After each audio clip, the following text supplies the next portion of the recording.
இப்போ சரவடியான பேச்சுக்காக பேரரசர் அவர்களை மேடை கழிக்கிறோம். ரொம்ப டைம் ஆயிடுச்சு. சரவடியை கட் பண்ணிட்டு ஒரு பொட்டுடி ஒடிச்சிட்டுருவோம். ஒருத்தன் தீவிரவாதினாலே அவனுக்கு எந்த மதமும் இல்லை, அவன் மிருக ஜாதி. ஃபர்ஸ்ட் ஒருத்தன் தீவிரவாதினா அவனுக்கு என்ன, அவன் மனுஷனாக தானே மதம். அவனுக்கு ஒரு பாம்பு வச்சு ஒரு 100 ரூபா 200 ரூபா கொள்றானா, அவனுக்கு இப்படி ஒரு மதத்துக்கு நான் சொல்ல முடியும்? அவன் இஸ்லாமியில் இருக்க முடியாது, இந்துவாக இருக்க முடியாது, கிறிஸ்துவா இருக்க முடியாது. இது ஒரு மத நல்லிணக்க படம் தான் சார். அதுல எந்த டவுட்டும் வேணாம். இதுல எந்த கான்ட்ரவர்சியும் டெஃபினட்டா இருக்காது. எந்த சமூகத்தையும் நம்ம வந்து தவறா சொல்லல, மனிதநேயத்தை தான் நம்ம சொல்றோம் அப்படின்னு சொல்லி அவர் அஷூரன்ஸ் கொடுத்ததுக்கு அப்புறம் தான் நான் வரத்துக்கே ஒத்துக்கிட்டேன். ஏன்னா நம்ம வந்து நண்பர்கள் அப்படின்னு சொல்லிட்டு நம்ம ஃபங்க்ஷன் வந்து பேசிட்டு அது சேனல்ல வரும்போது வேற வேற தலைப்புல வருது. தேவையில்லாத கான்ட்ரவர்சியில நம்மளும் மாட்டிக்கிறோம். ஏன்னா நிறைய பேர் வந்து முழு வீடியோவை பார்க்கறது இல்லை. அது ஸ்க்ரீன்ஷாட்ல வரும்போதும் அது ஹெட்டிங்கை பார்த்துட்டு கமெண்ட்டை போட்டுக்கிட்டு ஏதோ ஒரு விஷயம் அப்படியே ஸ்ப்ரெட் ஆகிட்டே இருக்குது, சோஷியல் மீடியாவுடைய அந்த ஒரு இம்பேக்ட். ஸோ அதனால எதுவாக இருந்தாலும் நம்மளும் அதை கொஞ்சம் தீர விசாரித்து கேட்டுட்டு அதில் உள்ளே வர்றது அப்படின்றது இருக்கேன். ஏன்னா இப்போ இருக்கிறத பார்த்தா என்னடாத வாழ்க்கை அப்படிலாம் ஆகிடும். ஏன்னா நிறைய துரோகிகளாக இருப்பாங்க, எங்கே பார்த்தாலும் துரோகிகள். திரும்ப அந்த பக்கம் ஒருத்த கத்தி வச்சுருப்பான், அப்படி அநியாயமா. ஏன்னா எனக்கு வெறி, என் உயிர் தமிழ். அந்த தமிழை எவனும் அடித்தான் தொட்டானா எனக்கு கோவம், அந்த வெறி. ஏன்னா நான் பாதிக்கப்பட்டிருக்கேன். தமிழ்லன்னா அடிச்சிருக்கானுங்க, தமிழ்னா சும்மானா போலீஸை கம்ப்ளைண்ட் போட்டு உள்ளே போட்டிருக்காங்க, எல்லாம் எனக்கு தெரியும், பாதிச்சிருக்கேன். அதனால் அந்த பாதிப்பு என் நாட்டில் எவன் வேணாலும் வந்து பொழைச்சிக்கிறாங்கிறதுலாம் கிடையாது. என் நாட்டில் தமிழும் பிழைக்கணும், அவ்வளோதான். அதில் எந்த மாற்று கருத்தும் கிடையாது. என் வீட்டில் என் தமிழும், என் நாட்டில் என் தமிழும் பிழைக்கிறதுல எவனுக்கும் எவன் சொன்னாலும் சரி, அதை பற்றி எனக்கு ஐ டோன்ட் கேர். தமிழன் நல்லா இருக்கணும், எல்லாரும் நல்லா இருக்கக்கூடாதுன்னு சொல்ல மாட்டேன். தமிழன் நல்லா இருக்கணும் அங்கிறது என்னோட வெறி, ஆசை, லட்சியம். அதில் யாரும் எந்த இடத்துலையும் நம்மளை சொல்ல முடியாது. இன்னா செய்தாரை ஒருத்தல் அவர் நான நன்னயம் செய்து விடல். உலகத்துல யாருமே சொன்னது இல்லைங்க. இயேசுபிரான் கூட ஒரு கன்னத்தில் அறைந்தால் இன்னொரு கன்னத்தை காட்டுட்டார். ஆனா வள்ளுவர் என்ன தெரியுமா சொன்னாரு? இன்னா செய்தாரை, உனக்கு ஒரு கெடுதல் ஒருத்தன் செஞ்சா அவனுக்கு நன்மை செஞ்சிரு, அப்பதான் வெக்கப்படுவான், செத்து போவான். ஐயோ நாம கெடுதல் பண்ணவர் எனக்கு நல்லது பண்ணிட்டாரு அப்படின்னு வள்ளுவர். இன்னா செய்தாரை ஒருத்தல், மன்னித்தல், பொறுத்து கொள்ளுது. எப்படின்னா அவருக்கு நன்மையம் செய்து விடல், நல்லது பண்ணிடு. உலகத்துல யாருமே சொன்னது இல்லைங்க. பழிவாங்கு, கொன்னுடு, வெட்டிடு, சுட்டு, அழிச்சிடு. ஆனா வள்ளுவர் அதை சொல்லல. உன்னை கெடுத்தவனை நீ வாழவை, அவன் குலம் உன்னை போற்றும், நன்றி தெரிவிக்கும். நான் மிகவும் வியந்த வரிகள் உடுமலை நாராயணகவி எழுதிய வரிகள் அப்படின்னு சொல்லி கலைவாணர் போட்டுறார். அப்படி ஒரு போற்றி அவர் எழுதிய வரி என்னன்னு சொன்னா, அரிசி தட்டுப்பாடு தமிழ்நாட்டில் வந்தப்போ அவர் எழுதினார், ஒரு ஜான் வயிறே இல்லாட்டா உலகனில் ஏது கலாட்டா, ஒரு ஜான் வயிறே இல்லாட்டா உலகனில் ஏது கலாட்டா, பசியே மனுஷனுக்கு வராட்டா ஏன் உசிரை வாங்குது பரோட்டா. எல்லாரும் வந்து கோதுமை மைதா இதுதான் சாப்பிடணுங்கிற ஒரு அழுத்தத்தை வந்து அன்றைய அரசு மக்கள்கிட்ட திணிச்சாங்க. அரிசி தட்டுப்பாடு வந்துச்சு. அதுல இருந்து பொங்கி எழுந்து வந்த விஷயங்கள் தான் அறிஞர் அண்ணா 3 படி லட்சியம் 1 படி நிச்சயம்ன்ற வாக்கு கொடுத்தாரு. சாமி கும்பிட்றவங்களுக்கு எதிரானவர் வந்து ஒரு பெரியார் இல்ல, கும்பிட்றான் சாமின்னு சொன்னவங்களை எதிர்த்துவதான் பெரியார். சாமி கும்பிட்றவங்களெல்லாம் அவர் எதிர்த்தாரு, அது தப்பு. கும்பிட்றான் சாமி இன்னும் சொன்ன அடிமையத்தை எதிர்த்துவதான் பெரியார். இருக்கிற தலைவர்கள்லயே தினமும் 2 மணிக்கு படுத்து 5 மணிக்கு எழுந்த ஒரே தலைவர் அம்பேத்கர் தான். 3 மணி நேரம் மட்டுமே தூங்கினார் வாழ்க்கையில.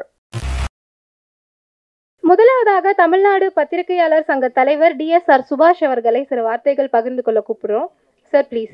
பாய் திரைப்பட முன்னோட்ட நிகழ்வுக்கு வருகை தந்திருக்கும் அனைவருக்கும் வணக்கம்.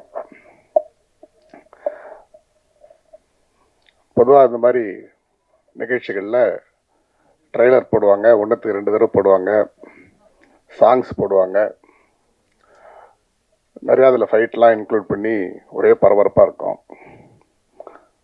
ஒரே ஒரு பயங்கர ஒரு ஸ்ட்ரெஸ்ஸோடு தான் நம்ம வந்து அடுத்த மூமெண்ட்டுக்கு போவோம். இதில் வந்து ட்ரெய்லர் போட்டதுக்கப்புறம் ஒரு லைவாக ஒரு ப்ளே வந்து பண்ணாங்க. ரொம்ப அழகாக குழந்தைங்களை வச்சுக்கிட்டு ஒரு நல்ல மெசேஜ் வந்து சொன்னாங்க. அதுக்கு ஒரு பலத்த கைத்தட்டல் கொடுக்கணும்.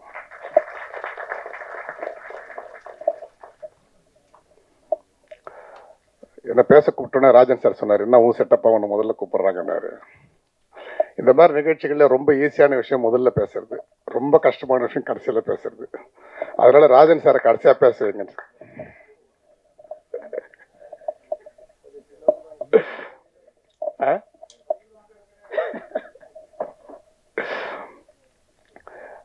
அதே மாதிரி இந்த மேடையில் இருக்கக்கூடிய கதாநாயகனுடைய நண்பர்.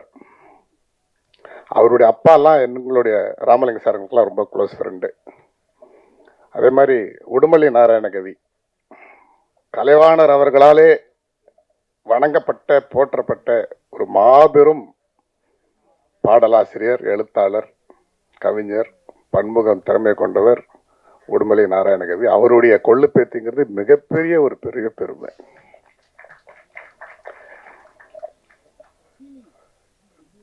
ஆயிரக்கணக்கான திருக்குறள், நம்ம எத்தனை திருக்குறள் இருக்கோ 1.25 அடியில் தான் திருவள்ளுவர் எழுதினார். அப்படிப்பட்ட எல்லா திருக்குறளை விட நான் மிகவும் வியந்த வரிகள் உடுமலை நாராயணகவி எழுதிய வரிகள் அப்படின்னு சொல்லி கலைவாணர் போற்றினார். அப்படி ஒரு போற்றியே அவர் எழுதிய வரி என்னன்னு சொன்னா, அரிசி தட்டுப்பாடு தமிழ்நாட்டில் வந்தப்போ அவர் எழுதினார், ஒரு ஜான் வயிறே இல்லாட்டா உலகனில் ஏது கலாட்டா. ஒரு ஜான் வயிறே இல்லாட்டா உலகனில் ஏது கலாட்டா, பசியே மனுஷனுக்கு வராட்டா ஏன் உசிரி வாங்குது பரோட்டா. எல்லாரும் கோதுமை மைதா இதுதான் சாப்பிடணுங்கிற ஒரு அழுத்தத்தை அன்றைய அரசு மக்கள்கிட்ட திணிச்சாங்க. அரிசி தட்டுப்பாடு வந்துச்சு. அதிலிருந்து பொங்கி எழுந்து வந்த விஷயங்கள் தான் அறிஞர் அண்ணா 3 படி லட்சியம் 1 படி நிச்சயம்ன்ற வாக்கு கொடுத்தாரு. ஆட்சிக்கு வந்ததுக்கு அப்புறம் கொங்கு மண்டலத்தை அதை நிறைவேற்றினார். அது காரணம் உடுமலை நாராயணகவி இருக்கக்கூடிய இடம் அது. அதுலேருந்து வந்த ரிசம்பிளன்ஸ் அது. அங்கதான் அதை நிறைவேற்றினார். பல வாக்குறுதிகள் கொடுத்த அண்ணா கடைசியில் அதிகாரிகள்லாம் அவருக்கு ஒரு சார்ட், ஒரு லிஸ்ட் போட்டு கொடுத்தாங்க. கொங்கு மண்டலத்தில் 1 மாசத்துக்கு இந்த அரிசி, 1 படி அரிசி, 3 படி இல்லை, 3 படி அவருடைய கனவா இருந்தது. சொன்னது முதல்ல 1 படி. அப்படி 1 படி இந்த கொங்கு மண்டலத்தில் இத்தனை நாள் கொடுத்தா 1 மாசத்துக்கு இவ்வளோ ஆகும், 6 மாசத்துக்கு இவ்வளோ ஆகும், 1 வருஷத்துக்கு இவ்வளோ ஆகும், அப்புறம் கஜானா காலி ஆகிடும் அப்படின்றத ஃபுல்லாக சொல்லி அண்ணா அவர்களுடைய கனவை அவருக்கு கொடுத்த வாக்குறுதியினுடைய முதல் விஷயமே நிறைவேற்றாமல் தோல்வி அடைஞ்சது. ஏன் இதெல்லாம் சொல்றேன்னா, அன்றைய இவ்வளோ பெரிய ஒரு அரசியல் புரட்சிக்கெல்லாம் வித்திட்டவர் அவங்களுடைய கொள்ளு பேத்தி இந்த படத்துடைய கதாநாயகி. அவங்களுடைய கொள்ளு பேத்தி ஒரு கதாநாயகி கொங்கு மண்டலத்தில் இந்த படத்தில் நடிச்சிருக்கிறாங்க. எப்பேற்பட்ட படத்தில் நடிச்சிருக்காங்க அப்படின்னு சொன்னா, இன்றைய காலகட்டத்தில் இன்றைய மக்களுக்கு ஒரு மிகப்பெரிய ஒரு அரசியல் ரீதியாக எல்லா ரீதியாக விழிப்புணர்வு ஏற்படுத்தக்கூடிய ஒரு கதை களத்தை புவன் உருவாக்கியிருக்கார்.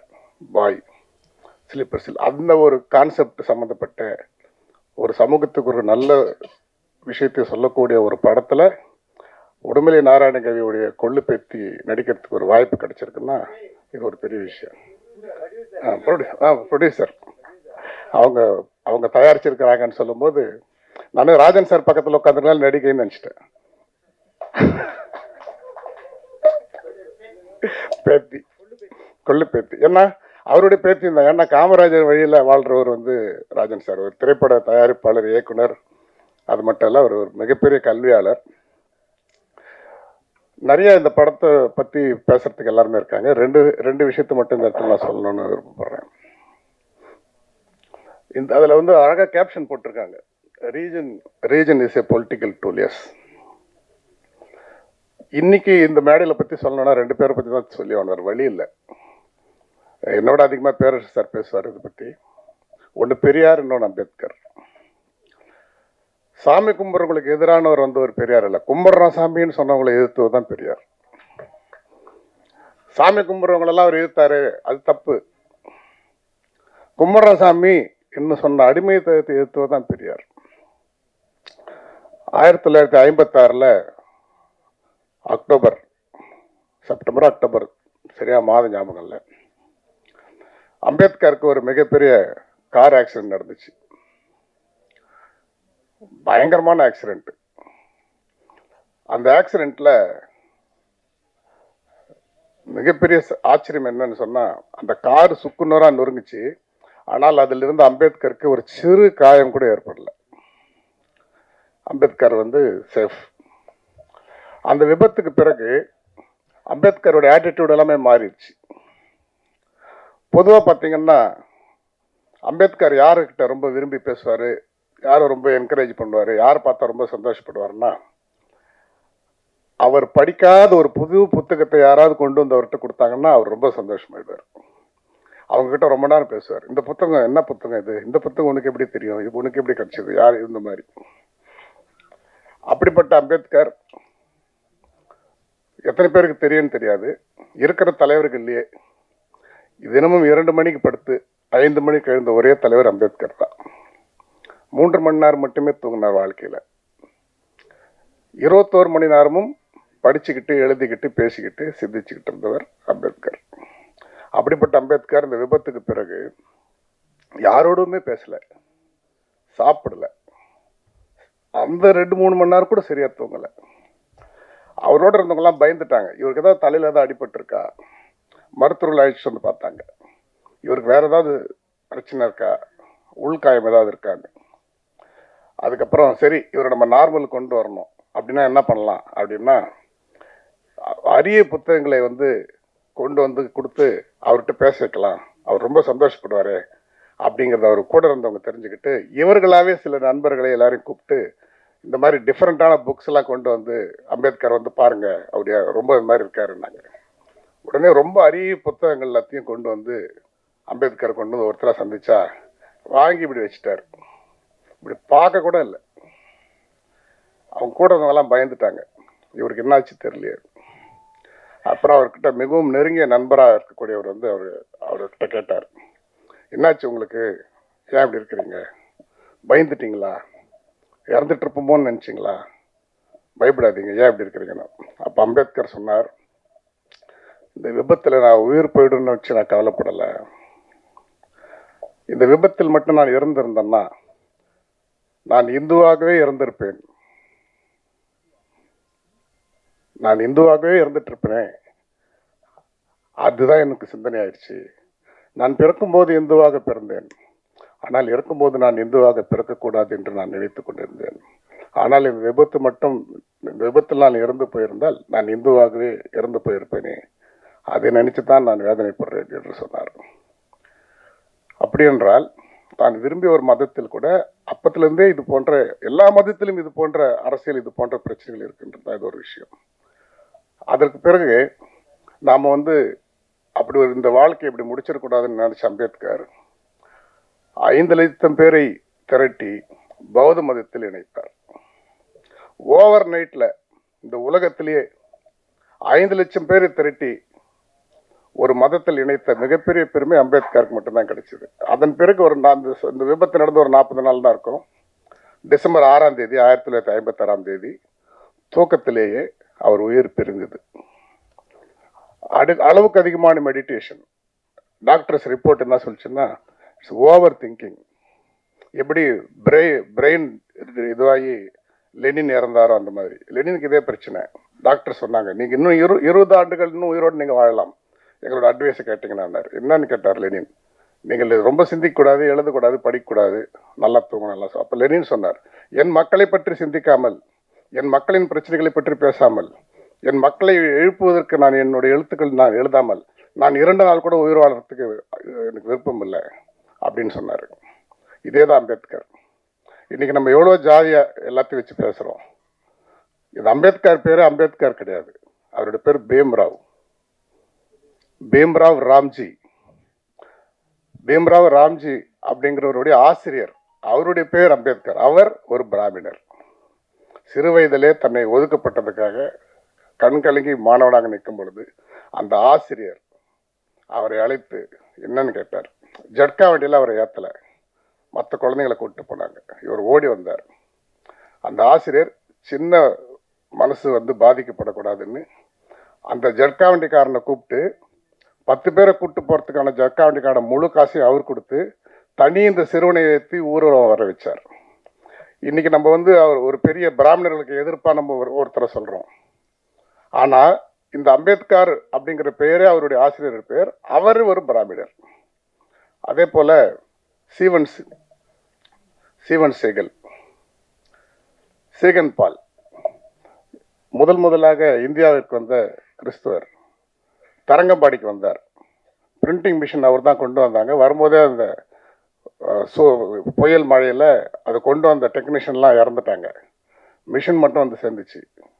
ஸோ இங்கே வந்ததுக்கப்புறம் அவர் அதை எடுத்து எல்லாத்தையும் ரெடி பண்ணார். 5000 வகையான அச்சுக்களை தயார் செய்தார். கிறிஸ்துவ மதத்தை பரப்ப வந்த சீகன் பால் இங்கே வந்து தமிழ் கற்றுக்கிறார், இலக்கியம் கற்றுக்கிறார். கிறிஸ்துவ மதத்தை பரப்ப வந்த சீகன் பாலுக்கு தமிழ் சொல்லிக் கொடுத்து எல்லாம் சொல்லிக் கொடுத்தவர் யார் என்றால் 2 பேர் தரங்கம்பாடியை சேர்ந்தவர். அந்த 2 பேர் பிராமணர்கள். 2 பேர் அவருக்கு சொல்லிக் கொடுத்தாங்க.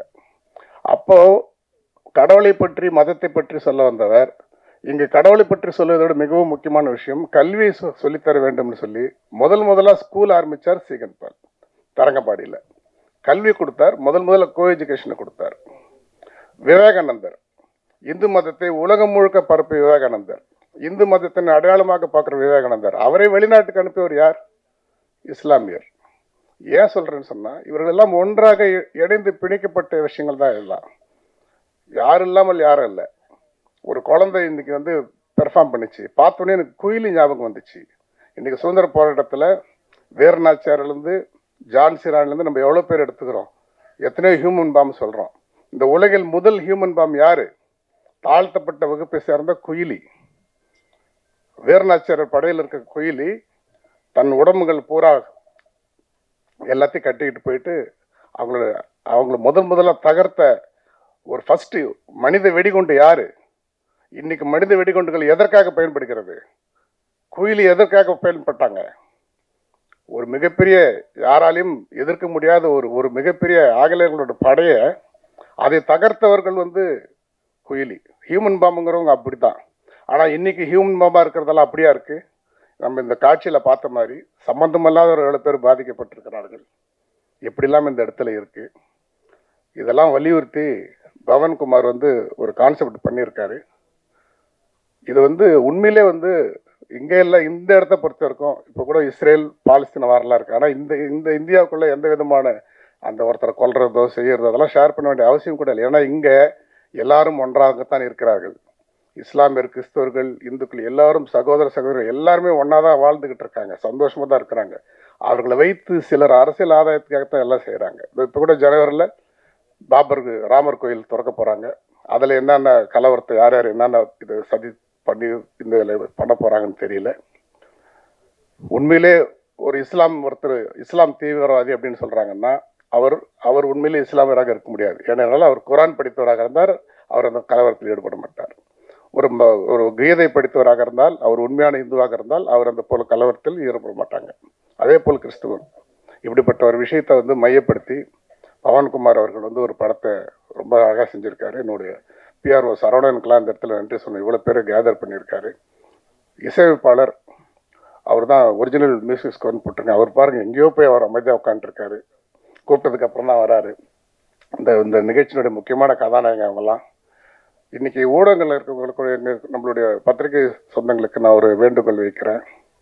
இது போன்ற ஒரு சமூகம் சார்ந்த ஒரு விஷயத்த ரொம்ப போராடி ஒரு கஷ்டப்பட்டு இந்த மாதிரி ஒரு படத்தை கொண்டு வராரு. நம்ம எல்லாருமே சேர்ந்து அவங்களுக்கெல்லாம் சப்போர்ட் பண்ணணும் அப்படின்றத கேட்டுக்கிட்டு எனக்கு முதலில் பேச வாய்ப்பளித்த அனைவருக்கும் நன்றி கூறி விடுபடுகிறேன். நன்றி, வணக்கம். அடுத்தபடியாக பாடலாசிரியர் சங்க தலைவர் தமிழ் அமுதன் அவர்களை ஓரிரு வார்த்தைகள் பேச அழைக்கிறோம். அனைவருக்கும் வணக்கம். அழைக்கும் போதே ஓரிரு வார்த்தைன்னு சொல்லிட்டாங்க. ஆனால் எனக்கு முன்னாடி பேசிய அண்ணன் வந்து மிகச்சிறந்த பேச்சாளர். அதெல்லாம் அவங்க அப்பா வந்து மிகச்சிறந்த பொது உடைமைவாதி. அந்த அந்த தத்துவத்தை வந்து இந்த நேரத்தில் வெளிப்படுத்தினாங்க. அது இல்லாமல் இந்த படமும் அதை தான் வெளிப்படுத்துது. இந்த படத்துக்கு முன்னாடி சின்னதாக ஒரு நாடகம் போட்டாங்க, மிகச்சிறந்த ஒரு நாடகம். அந்த குழந்தைகள் சேர்ந்து அருமையாக நடித்து அந்த பெண் குழந்தை வந்து அவ்வளோ அற்புதமாக நடிச்சுது. முடிவில் வந்து மனிதநேயத்தை பற்றி சொன்னாங்க. 91 நம்ம திருவல்லிக்கேணியில் ஒரு மத கலவரம் நடந்த போது நான் ஒரு கவிதை எழுதியிருந்தேன். மத கலவர களத்தில் செருப்புகள் மட்டும் ஒன்றாக கிடந்தன, மனிதர்கள் பிரிந்துன்னு ஒரு கவிதை எழுதியிருந்தேன் நான். அந்த கவிதை வந்து அந்த நேரத்தில் ரொம்ப பேசப்பட்ட ஒரு கவிதை. எல்லா கவிதையுமே மனிதநேயத்தை வலியுறுத்தி தான் நான் எழுதுகிறேன். அப்படி தான் திரைப்படங்களையும் எழுதிட்டு இருக்கேன். இந்த திரைக்குழுவில் இருக்கிற எல்லாருக்கும் என்னுடைய வாழ்த்துக்கள் தெரிவிச்சுக்கிறேன். முக்கியமாக ஆதவன் வந்து எனக்கு பல வருஷமாக நண்பர். அவருடைய நண்பர் பாலு கிட்டத்தட்ட நான் சினிமா முயற்சி பண்ணும்போது இயக்குனர் சங்கத்தில் அவர் ஒரு பொறுப்பில் இருந்தார். அப்போது என்னை கை தூக்கி என்னை எல்லா இடத்துக்கும் கூட்டிகிட்டு போனவர் தான் நண்பர் பாலு. எங்கே இருக்கார்? அவருடைய அழைப்புக்காக தான் இங்கே வந்தேன். மிக்க மகிழ்ச்சி. இந்த படம் வந்து மிகப்பெரிய வெற்றியடைய என்னுடைய வாழ்த்துக்கள். நன்றி, வணக்கம். அடுத்தபடியாக music director Jitan K Roshan அவர்களை பேச அழைக்கிறோம். ஃபர்ஸ்ட் ஆஃப் ஆல் மேடையில் உட்காந்துட்டு இருக்கிற எல்லாருக்குமே என்னோட நன்றி தெரிவித்துக் கொள்கிறேன். இங்கே வந்துட்டு இருக்கிறான எல்லாருக்குமே மீடியா ரிப்போர்ட்டர்ஸ் எல்லாருக்குமே நன்றி. Thank you director Bhuvan, Aadhav producer, எல்லா டெக்னீஷியன்ஸ். படம் நல்லா வந்திருக்குன்னு நம்பிக்கை இருக்குது. எல்லாரோட பிளஸ்ஸிங்ஸ் கண்டிப்பாக வேணும். Thank you so much. Thank you sir. And அடுத்தபடியாக கார்கில், டேக் டைவர்ஷன் படங்களின் இயக்குனர் சிவானி செந்தில் அவர்களை பேச அழைக்கிறோம். எல்லாருக்கும் வணக்கம். மேடையில் இருக்க நமக்கு பிடிச்ச தலைவர்கள், அப்புறம் இந்த பாய் படத்தோட டீம், டைரக்டர் அண்ட் ப்ரொடியூசர், அதுக்கப்புறம் பத்திரிகை நண்பர்கள் எல்லாருக்கும் வணக்கம். பாய் படம் நான் ரொம்ப நாளாக நான் சொன்னபடி அவங்க 2 பேரும் என்ன பிரதர்ஸ் தான். நான் ரொம்ப நாளாக ட்ராவல் பண்ணிட்டு இருக்கேன். ரொம்ப நல்ல படம். ஆனால் இந்த நேரத்தில் நான் ஒன்றே மட்டும் சொல்லணும்னு நினைக்கிறேன். நல்ல படங்கிறது வந்து சினிமாவில் எப்படி எடுத்துக்கிறாங்கன்னு தெரில. இப்போ வசூல் பண்ணுற படங்கள் மட்டும்தான் மக்களுக்கு சந்தோஷமாக இருக்குது. ஆனால் இந்த நல்ல படத்தை நம்ம எங்கே கொண்டு போய் சேர்க்கறது, அதை நம்ம நல்ல படத்தை எங்கே கொண்டு போய் சேர்க்கறதுன்னு தெரியல. சினிமா எல்லாருக்கும் பிடிக்கும். ரொம்ப கஷ்டப்பட்டு அதுக்காக சினிமாவில் நான் கஷ்டம்னு சொல்கிறது வந்து காலம்தான்.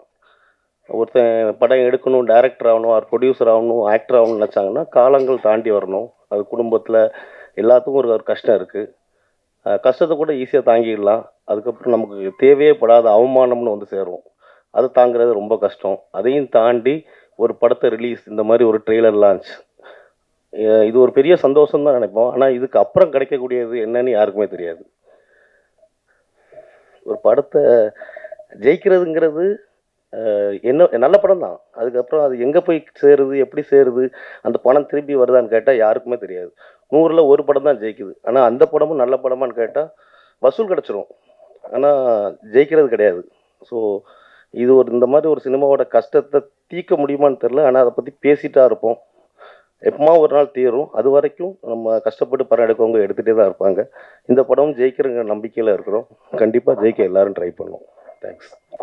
Thank you sir. அடுத்தபடியாக படத்தின் வில்லன் நடிகர் சீமான் அப்பாஸ் அவர்களை பேச அழைக்கிறோம். எல்லாருக்கும் வணக்கம். இந்த வாய்ப்பை கொடுத்த டைரக்டர் புவன் சாருக்கு ரொம்ப நன்றி, ஆதவ் சாருக்கு ரொம்ப நன்றி, எல்லாருக்கும் நன்றி. வணக்கம். Thank you sir. என் அடுத்தபடியாக பாய் திரைப்படத்தின் கோ ப்ரொடியூசர் ஸ்ரீனியா அவர்களை பேச அழைக்கிறோம். Sorry, producer please come. எல்லாருக்கும் வணக்கம். பாய் என்னோட ஃபர்ஸ்ட் மூவி. இந்த படம் நான் ப்ரொடியூஸ் பண்ணியிருக்கேன். இந்த படம் பார்த்தீங்கன்னா சஸ்பென்ஸ் த்ரில்லர் லைக் பண்ணுற எல்லாருக்குமே ரொம்ப பிடிக்கும். இந்த படத்தில் நிறையா ட்விஸ்ட், நிறைய இன்ட்ரெஸ்டிங் சீன்ஸ், நிறைய க்யூட் ட்விஸ்ட் எல்லாம் இருக்குது. அது மட்டும் இல்லாமல் இந்த சொசைட்டியில் நடந்துட்டு இருக்கிற இனிமேல் நடக்க போகிற ஒரு சில விஷயங்கள், அது வேற மாதிரி நடந்தால் எப்படி இருக்கும், அந்த மாதிரி ஒரு சில விஷயங்கள்லாம் நாங்கள் இந்த படத்தில் பதிவு செஞ்சுருக்கோம். ஐ திங்க் இது தமிழ் சினிமாவுக்கு கண்டிப்பாக ஒரு புது படைப்பாக தான் இருக்கும். கண்டிப்பாக எல்லோரும் நீங்கள் பாருங்கள், ரியலைஸ் பண்ணுவீங்க. அப்புறம் I would like to thank my team. எல்லாருமே ரொம்ப ஹார்ட் ஒர்க் பண்ணாங்க. டிஃபிகல்ட் டைம்ஸில் எல்லோரும் ரொம்ப கோஆர்டினேட் பண்ணாங்க. So it's very big thing. யாருமே எதுவுமே சொல்லாமல் கஷ்டப்படாமல் whatever we asked they did. It was so nice of them. And thanks for the media, the guests and all the respected people to come here. Thank you so much. Thank you ma'am. So அடுத்தபடியாக guilt சங்க தலைவர் Jaguar தங்கம் அவர்களை பேச அழைக்கிறோம். வந்திருக்கும் அனைவருக்கும் வணக்கம்.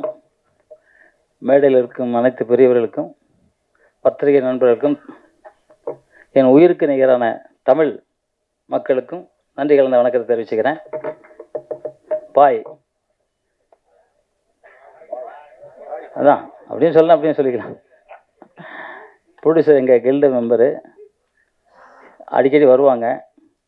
டைரக்டரும் வந்து மிக திறமையான மனிதர். இந்த டைட்டிலுக்கு ரொம்ப கஷ்டப்பட்டு இஷ்டப்பட்டு வாங்கிட்டாரு. ஆனால் நான் சொன்னேன், ஒரு டைரக்டர் டேலண்ட்டை பார்த்து அப்பவே சொன்னேன், இந்த படம் பெருசாக இருக்கும் சார் அப்படின்னேன். ட்ரெய்லர் பார்க்கும்போது சொல்லுது ஒரு பெரிய வெற்றி படம் நிச்சயமாக, அதில் எந்த மாற்று கருத்தும் கிடையாது. ஹீரோ ரொம்ப பிரமாதமாக நடிச்சிருக்காரு, உண்மையிலே சந்தோஷம். அதேமாதிரி வில்லன் நடிகர் அற்புதமாக நடிச்சிருக்காரு. அதில் எல்லாருமே வந்து அவங்கவுங்க வேலையை நல்லா பார்த்துருக்காங்கன்னு நினைக்கிறேன். அது வந்து ட்ரெய்லர்லேயே தெரிஞ்சிருச்சு, படம் வெற்றி படம் அப்படிங்கிறது தெரிஞ்சிருச்சு. நிச்சயமாக இந்த டீம் பெரிய வெற்றி பெறணும் அப்படின்னு மனமாற வேண்டுறேன். ராஜன் சார் வந்திருக்காங்க,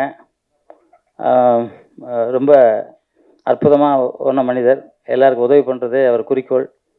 டிஎஸ்ஆர் சுபாஷ், அவர் மண்டையில் கம்ப்யூட்டர் வச்சுருக்காரு, கம்ப்யூட்டரே இவர் தானே தெரில, எந்த இதையும் எடுத்து பேசுகிறாரு.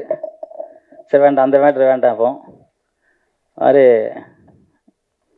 நம்ம பேரரசர் பேரரசர் அவர் பேசுகிற கேட்க தான் எல்லாருக்கும் நல்லாயிருக்கும், ரொம்ப அற்புதமாக பேசும். ஜீவா சார் உண்மையிலே பெரிய மனம் படைத்தவர் ஜீவா. எல்லோரும் வந்திருக்கீங்க, ரொம்ப வாழ்த்துக்கள். இந்த படம் மிகப்பெரிய வெற்றி படம் அடையணும். எடிட்டர் பேசவே மாட்டேன்ட்டார், கேட்டால் எங்கள் வீட்லேயே எடிட் பண்ணி தான் சார் பேசுவாங்கிறாரு. அந்த மாதிரி பேசுவாராம். மியூசிக் டைரக்டர் அற்புதமாக பேசினார். வில்லன் தான் ரொம்ப அழகாக பேசினார். ரொம்ப சந்தோஷம். இந்த படம் பெரிய வெற்றி அடையணும். இதில் இந்த குழந்தைங்க வந்து நடித்தாங்க, இந்த குழந்தைங்களை ஒரு கைத்தட்டி தட்டுங்க, பிரமாதமாக நடித்தாங்க, எல்லாருமே நல்லா பண்ணாங்க. அவங்க அப்பா அம்மா கொடுத்து வச்சவங்க நினைக்கிறேன். எல்லாம் அப்பா அம்மா மறக்காதீங்கப்பா, ஏன்னா நடிக்க வந்தோன்னா அப்பா அம்மா மறந்துடுவாங்க. நன்றியே கிடையாது இந்த நாட்டில் வந்து. நான் இப்போ சுபாஷ் சார்கிட்ட சொன்னேன், இப்போ வந்து மிருகங்களுக்கு தான் நிறையா நன்றி உணர்வு இருக்குது, மனிதர்களுக்கு நிறையா பேர் கம்மியாயிடுச்சு. நீங்கள் எதனா ஒரு உதவி பண்ணால் கூட பாத்திரம் அறிஞ்சு பிச்சை போடுன்னு அந்த காலத்தில் சொல்லி வச்சாங்க. பாத்திரம் அறியாமல் பிச்சை போட்டால் பெரிய கஷ்டம்.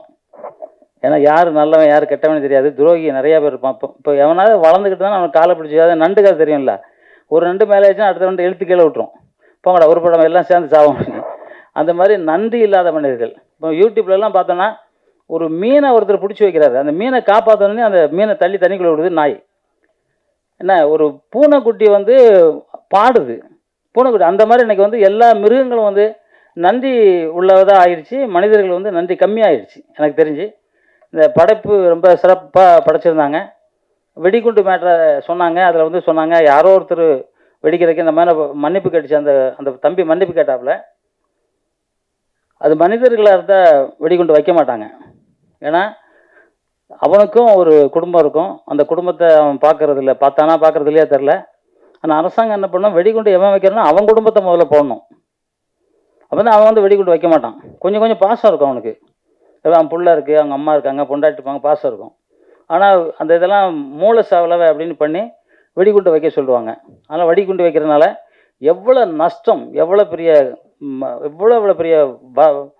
பெரிய ஆளாக வர வேண்டியவங்களாம் எவ்வளோ பேர் நஷ்டங்கிறது நம்ம மாதிரி தெரியும், நம்ம நிறையா பார்த்துருக்கோம் தெரியும்.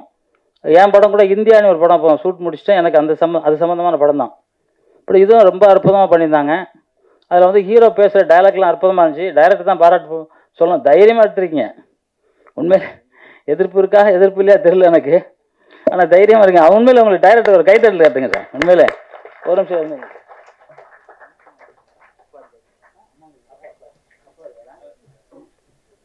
அவர்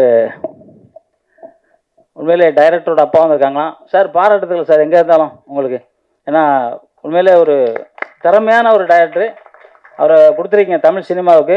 நிச்சயமாக நான் சொல்லிக்கிட்டே இருப்பேன் அவர்கிட்ட, நான் இந்த இடத்துல சொல்ல ஆஃபீஸ்லேயே சொல்லுவேன். அவர் பேசும்போது அவர் பார்க்கும்போது ஒரு எல்லாமே எனக்கு தெரியும்.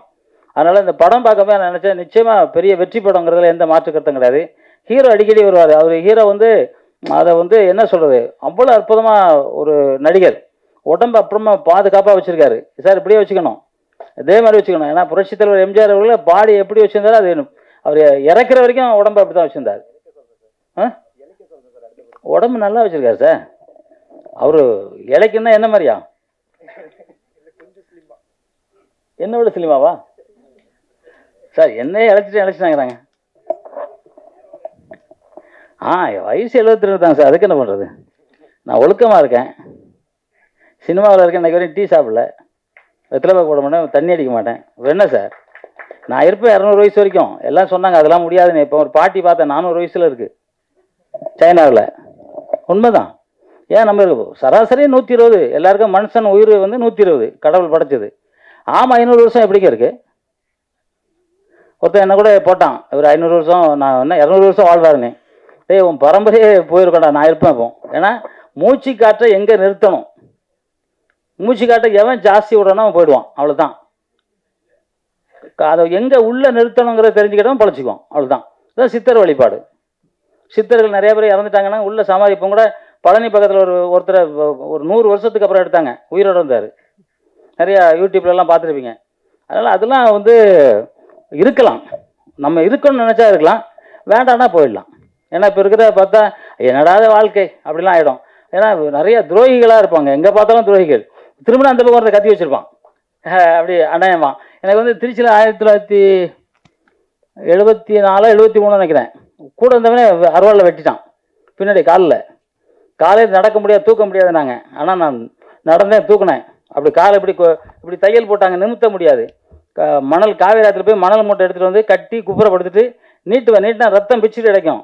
காஞ்ச மிளகாவும் வேப்பனையும் அரைச்சி அப்படியே வச்சு ஒட்டுவேன். அதில் எவ்வளோ வெறியும் பார்த்துங்க.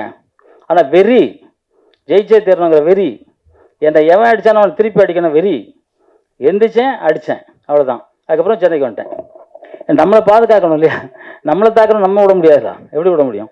ஸோ அதனால் வாழணும்னா எப்படி வேணால் வாழலாம், ஆனால் நல்லவனா வாழணும், அவ்வளோதான். ஏன்னா வந்து இன்றைக்கி வந்து என்ன காலங்க சார், சுபாஷ் சார், என்ன காலம் அது? கலியுகம். கலியுகத்தில் எல்லாம் துரோகியாக தான் இருப்பாங்கன்னு சொன்னாங்க. அந்த காலத்திலே சொல்லிட்டாங்க. எப்போ சித்தர்கள் பல ஆயிரம் வருஷத்துக்கு முன்னாடியே சொல்லிட்டாங்க, அது துரோகிகள் இருப்பாங்க. துரோகிகள் நம்ம பார்த்து தான் போகணும். அதாவது துரோகிகள் வாழ்ந்தது சரித்திரம் இல்லை. புரட்சித் தலைவர் சொல்லுவார், அதாவது ஒருத்தன் வந்து அவன் திருடுனான்னா அவனை பார்த்துட்டு நீ பேசாமல் போனால் நீனும் திருடான் பாரு. ஒருத்தர் திருடுறான்னா அவனை பார்த்துட்டு நம்ம பேசாமல் போனால் நம்மளும் திருடணும், பார்த்தா அதை சொல்லணும்னாரு. அப்போ தான் வேறு என்ன இருக்குது? திருடி கொண்டு போய் இன்றைக்கி தான் தலைவரோட இது பார்த்தேன். பணம் சம்பாதிச்சு என்ன பண்ண போகிறோம்? சாப்பாடு வேணும், ஒரு தங்கறதுக்கு இடம் வேணும், வேறு என்ன வேணும்? குருவிகள்லாம் என்ன அதோ வீடு கட்டி சம்பாதிச்சிட்டு இருக்கா? கரெக்டாக இல்லை. அது உங்கள் ஆமை என்ன இருக்குது, 500 வருஷம் வாழ்ந்துக்கிட்டு இருக்கு. அதனால் எல்லாரும் நல்லா வாழணுங்கிறது தான் என்னோட எண்ணம். பாய் இந்த படம் திருப்பி சொல்லுங்கள். ஏன்னா நான் வேறு மாதிரி சொல்லியிருப்பேன், ஸ்கூல் போகல நான். அதனால் இந்த படம் எல்லா இதையும் தவிடு பொடியாக்கி வெற்றி வாகை கூடிய சீக்கிரமாக நிச்சயமாக இந்த படம் வெல்லும் அப்படிங்கிறதுல எந்த வித மாற்று கருத்தும் இல்லைங்கிறத என் மனமாற சொல்கிறேன். படம் ஜெயிக்கும். இந்த படம் இந்த டீம் அப்படியே வெற்றி பெற, தொடர்ந்து வெற்றி பெற மனமார்ந்த வாழ்க்கையில் தெரிவிச்சுக்கிட்டு, எப்பவுமே சொல்கிற மாதிரி அம்மா அப்பாவை மதிங்க. உலகத்தில் தாய்க்கு மிஞ்சி ஒரு தெய்வமே கிடையாது. அந்த தெய்வத்தை எவன் மதிக்கலையோ அவன் வாழ்ந்ததா சரித்திரமும் கிடையாது. அதுக்காக தந்தை மட்டமான நாள் நினச்சிக்காதீங்க. தந்தை இல்லாமல் உலகமே கிடையாது. தந்தை வந்து கடவுளுக்கு இன்னும் கொஞ்சம் மேலே போகணும்னு சொல்லலாம். கடவுளாக கொஞ்சம் அப்படி இப்படி பார்ப்பாரு. ஆனால் ராஜா அண்ணன் காதை பொறுத்தது தமிழ்நாடு ஃபுல்லாக தெரிஞ்சு போச்சு. பேசும்போது ராஜா அண்ணன் மட்டும் காதை பொத்துவார், ஆனால் பேரரசு அப்படியே கேட்டுக்கிட்டு இருப்பார் அப்படின்னு சொல்லுவாங்க. ராஜா அண்ணன் கத்துறாரு, வச்சு கொத்துறாரு, கத்தலை. ஆனால் அவர் மேடையில் கத்துறதே நான் பார்த்துருக்கேன். ஏன்னா எனக்கு வெறி, என் உயிர் தமிழ். அந்த தமிழை எவனும் அடித்தான் தொட்டானா எனக்கு கோவம், அந்த வெறி. ஏன்னா நான் பாதிக்கப்பட்டிருக்கேன். தமிழ்லன்னா அடிச்சிருக்கானுங்க, தமிழன்னா சும்மானா போலீஸை கம்ப்ளைண்ட் போட்டு உள்ளே போட்டிருக்காங்க, எல்லாம் எனக்கு தெரியும், பாதிச்சிருக்கேன். அதனால் அந்த பாதிப்பு என் நாட்டில் எவன் வேணாலும் வந்து பொழைச்சிக்கிறாங்கிறதுலாம் கிடையாது. என் நாட்டில் தமிழன் பிழைக்கணும், அவ்வளோதான். அதில் எந்த மாற்று கருத்தும் கிடையாது. என் வீட்டில் என் தமிழன், என் நாட்டில் என் தமிழன் பிழைக்கிறதுல எவனுக்கு எவன் சொன்னாலும் சரி, அதை பற்றி எனக்கு ஐ டோன்ட் கேர். தமிழன் நல்லா இருக்கணும், எல்லாரும் நல்லா இருக்கக்கூடாதுன்னு சொல்ல மாட்டேன். தமிழன் நல்லா இருக்கணும் அங்கிறது என்னோட வெறி, ஆசை, லட்சியம். அதில் யாரும் எந்த இடத்துலையும் நம்மளை சொல்ல முடியாது. ஏன்னா நான் வந்து எல்லா நாட்டுக்கும் போயிருக்கேன். எல்லா நாட்டிலையும் வந்து மாடு அம்மா மட்டும் தான் கூப்பிடுது. ஒரு நாட்டிலையும் இங்கிலீஷோ ஹிந்தி எந்த லாங்குவேஜ்லையும் பாடல. ஆனால் அந்த தமிழ் வாழ்க, தமிழ் வெல்க, தமிழன் வென்றே தீர்வான். நன்றி, ஜெய்ஹிந்த். Thank you sir. அடுத்தபடியாக டான்ஸ் மாஸ்டர் சௌமியா அவர்களை பேச அழைக்கிறோம். Hi, hello. இங்கே வந்திருக்கிற எல்லாருக்கும் என்னோட வணக்கம். Dance master Soumya. பட் இந்த மூவியில் நான் வந்து கொரியோகிராஃப் பண்ணலை. இதில் ஒரு ஸ்மால் கேரக்டர் ஒன்று பண்ணியிருக்கேன். அந்த கேரக்டர் கொடுத்த அதுவன் sir and Bhuvan sir director சாருக்கு என்னோட நன்றி சொல்லிக்கிறேன். பின்ன இந்த மூவி இந்த பாய் மூவி கண்டிப்பாக வெற்றி வரணும். அதுக்காக நான் ப்ரேயர் பண்ணிக்கிறேன். And once again thank you so much. Thank you ma'am. And already நான் சொன்ன மாதிரி தயாரிப்பாளர், நடிகர், இயக்குனர், யூடியூப்களின் செல்லப்பிள்ளை கே. ராஜன் சாரை பேச அழைக்கிறோம். அன்பிற்கும் மரியாதைக்கும் உரிய இந்த பாய் படத்தின் தயாரிப்பாளர், கதாநாயகன், அற்புதமான உடல் அமைப்பை கொண்ட ஆதவா ஈஸ்வர். ஆதவா என்றாலும் கடவுள், ஈஸ்வரும் கடவுள். அவர் ரெண்டு கடவுளையும் சேர்த்து வச்சிட்டு இருக்கார். கடவுள் உங்களை காப்பாற்றுவார். உங்கள் நல்ல எண்ணம், நல்ல மனம் வாழ்க. நீங்கள் எடுத்த இந்த முயற்சி தமிழ் சினிமாவில் மிகப்பெரிய வெற்றி பெற்று பல்லாயிரக்கணக்கான தொழிலாளர்களையும் பல கோடி தமிழர்களையும் மகிழ்விக்க வேண்டும் என நான் ஆதவனாகிய ஈஸ்வரனை வேண்டுகிறேன். பாய், பாய் என்றால் சகோதரன், சகோதரன் என்று பொருள். பாய் பாயின்னு கூப்பிடுறேன்ல, அண்ணன் அண்ணன் தம்பி, அதான் பாய்னா சகோதரன். எல்லோரும் சகோதரர்கள். எந்த தாய் வயிற்றில் நாம் பிறந்திருந்தாலும் மனித குலத்தில் பிறந்தவர்கள் சகோதரர்கள். ஆக அந்த சகோதரத்துவம் எல்லார் மனதிலும் பதிந்தால் இந்த நாடு நன்றாக இருக்கும், மனித குலம் வாழும். ரெண்டே ரெண்டு தான், இட்டார் பெரியோர், இடாதார் இழிகுலத்தோர். கொடுத்தவர்கள் தானம், தர்மம், ஈகை, அதை செஞ்சவங்க பெரியவங்க ஒரு ஜாதி. கொடுக்க மாட்டேச்சுமோ என்னது இது என்று யாருக்கும் ஈயாதவர்கள் இழி கொடுத்தவர்கள் நம்ம பெரியவங்க சொல்லிட்டு போயிருக்காங்க. அதனால எனக்கு இது பெரிய, நாங்க நிறைய விழாக்கள் கலந்துட்டோம். பேரரசு, அவர் பேருக்கு மட்டும் அரசு இல்லை, ஒரு வெற்றி படங்களை தயாரித்த இயக்கிய அற்புதமான டைரக்டர் தம்பி ஜீவா, என்னுடைய அருமை தம்பி ஜாக்குவார். உணர்வு பூர்வமாக பேசுவார். எங்களுக்கெல்லாம் அந்த ஒளிவு மறைவு, உதட்டல பேசுறது இதெல்லாம் வராது. என் தம்பி சுபாஷ் எவ்வளவு பெரிய விஷயங்களை சொன்னான். உடுமலை நாராயண கவி அவர்கள் போற்றி வணங்கியவர் கலைவாணர். கலைவாணர் அவர்கள் அவர் செய்த தர்மம் இன்னும் யாருமே உலகத்தில் செய்யலைங்க. கலைவாணர் NS கிருஷ்ணன். எம்ஜிஆர் சொன்னாரு, என்ன இப்படி வாரி வாரி கொடுத்துட்டு இருக்கீங்க, தர்மம் தானம் தர்மம் பண்றீங்களே என்ன. என் குருநாதர் NSK கலைவாணர்கிட்ட வேலை பார்த்தவர் எம்ஜிஆர். நாடகத்துல கலைவாணர் குழுவுல மாசம் 100 ரூபா சம்பளம் அந்த காலத்துல. அதுல எம்ஜிஆர் வேலை பார்த்திருக்காரு. அப்ப கலைவாணர் வர்றவங்க எல்லாருக்கும் எடுத்து கொடுத்துருவாராம். இல்லைன்னு சொல்ற வழக்கமே கிருஷ்ணகிட்ட, NS கிருஷ்ணகிட்ட இல்லை. அவர் போற்றிய ஒருவர் தான் உடுமலை நாராயண கவி. அவருடைய கொள்ளு பேத்தி, அந்த பாப்பா என்னுடைய பேத்தி தான். அந்த பாப்பா தமிழ்லே பேச நினைச்சேன், இங்கிலீஷ் நிறைய கலந்து பேசிச்சு. பரவாயில்ல, தப்பு இல்லை. ஆனா தமிழ தாத்தா பேரை காப்பாத்துமா.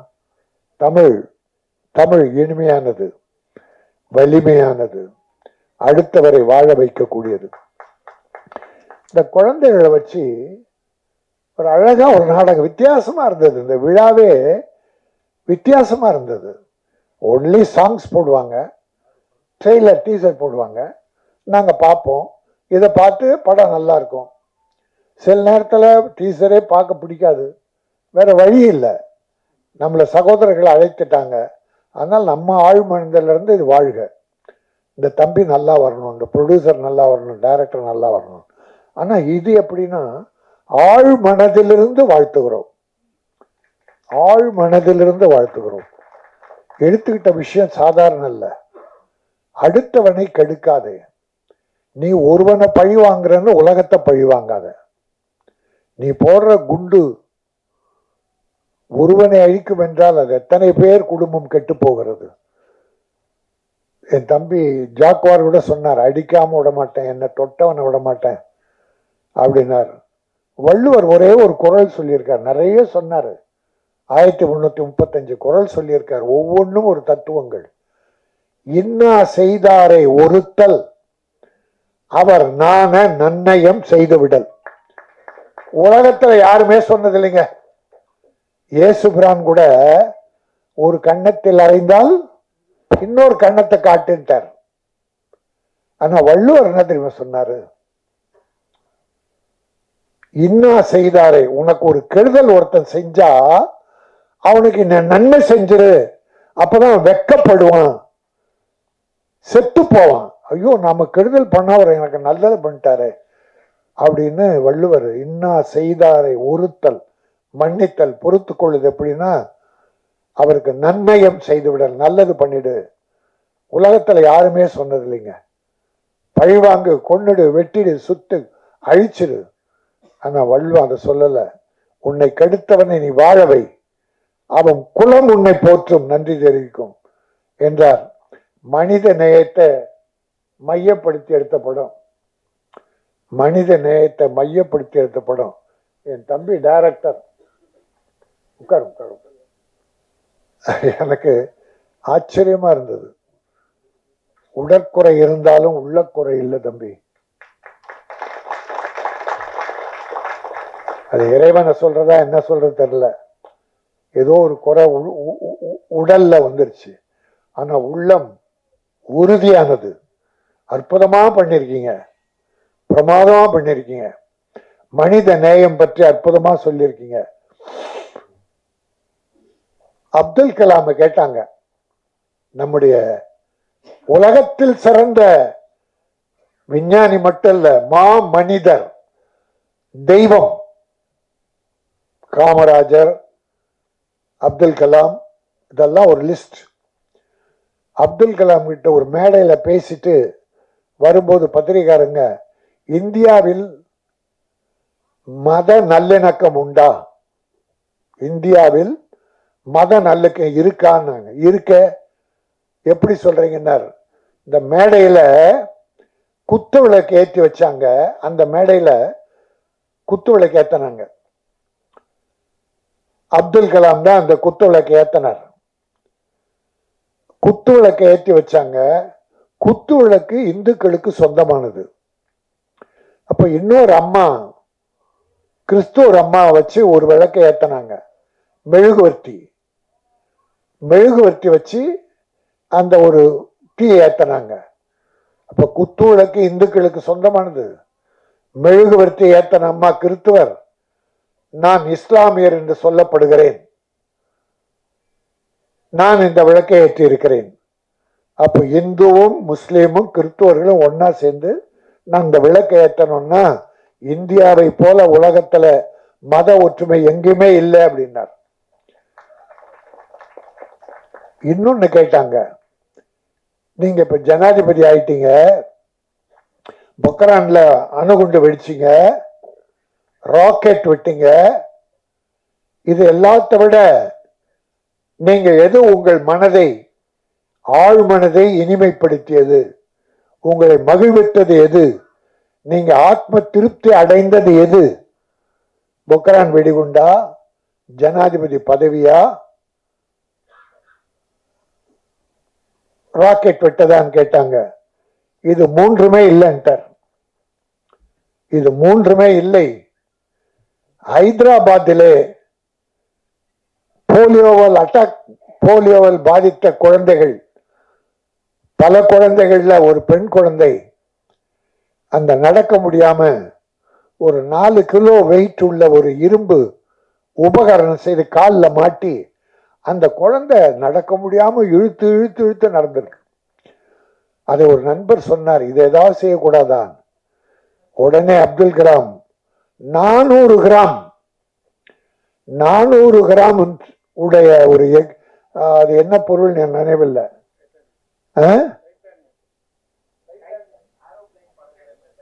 அந்த அதுல 400 கிராம் உள்ள செஞ்சு குழந்தை ஈஸியா நடக்க, சிரமம் இல்லாம நடக்க செஞ்சேனே, அதுதான் என்னை ஆத்ம திருப்திப்படுத்தியது, அதுதான் நான் செய்த உலக மகா சேவை என்று. அதுதான் மனித நேயம். ஆக அப்துல் கலாம் போன்ற மனிதர்கள், காமராஜர் போன்ற மாமனிதர்கள் இந்த நாட்டில் பிறக்க வேண்டும், மீண்டும் மீண்டும் பிறக்க வேண்டும். ஆக இந்த படம் மிக அற்புதமான ஒரு தத்துவத்தை, மனித நேயத்தை மக்களுக்கு சொல்லியிருக்கிறது. இது வெற்றி பெறும். இப்படிப்பட்ட படங்கள்லாம் 100 படம் வந்தாலும் ஒரு 5 படம் தான் வெற்றி பெறுது. பெரிய படங்கள் வேற, அது கலெக்ஷன். வெற்றி படமா என்பது வேற. பட் இந்த படம் மிகப்பெரிய செய்தியை உலகத்துக்கு சொல்வதாலே இது நிச்சயம் வெற்றி பெறும். இந்த ஹீரோ, வில்லன், நடிகர்கள் செலக்டிவா அற்புதமா டைரக்டர் போட்டிருக்காரு. வேலை பிரமாதமா வாங்கியிருக்காரு. எடிட்டிங் நல்லா இருக்கு, ரெக்கார்டிங் நல்லா இருக்கு, கேமரா பிரமாதம். அற்புதமா ஒரு நல்ல படத்துக்குரிய அத்தனை தகுதியும் இந்த படத்தில் பார்த்தேன். ஆகவே இந்த படம் நிச்சயம் வெற்றி பெறும். உங்க வாழ்த்துக்கள். இவ்வளோ பிஸியான நேரத்தில் ஹீரோவுக்கோ டைரக்டருக்கோ நட்புக்கோ வந்து உட்கார்ந்து வாழ்த்திக்கிட்டு இருக்கீங்களே, உங்களுடைய நல்ல மனமும் சேர்ந்து இந்த படத்தை பெரிதாக வாழ்த்தும் என சொல்லி இந்த படம் பாய். சகோதரா, இயக்குனரே வாழ்க, ஹீரோ வெற்றி பெற, தயாரிப்பாளர் வெற்றி பெற, ஸ்ரீ இனியா உடுமலை நாராயணகவி மாபெரும் கவிஞருடைய கொள்ளு பேட்டி. நீங்கள் அடுத்து படம் எடுக்க வேண்டும். அதற்கு இந்த படம் வெற்றி பெற்று அந்த பணம் வரும். அடுத்த நல்ல படங்களை, இன்னும் நல்ல படங்களை எடுக்க வேண்டும் என்று சொல்லி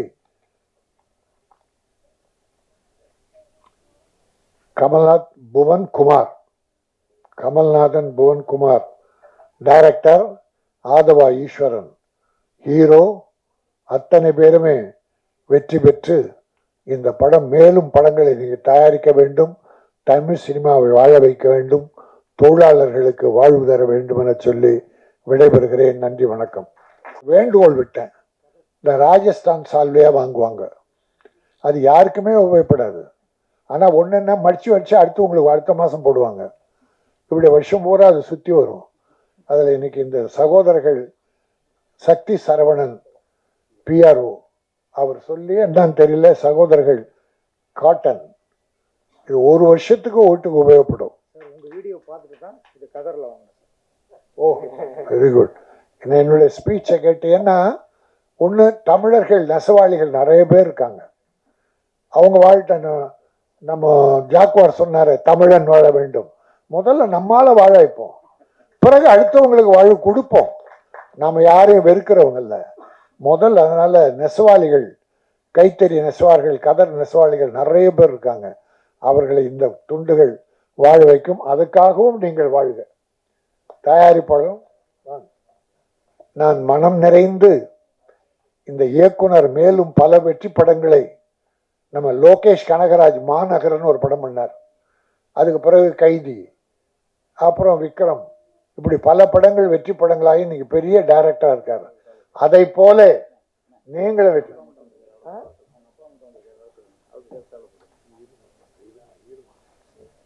அவங்க ஃபாதர், அப்பா, அப்பா அம்மா, இந்த அருமை சகோதரை பெற்ற தாயும் தந்தை.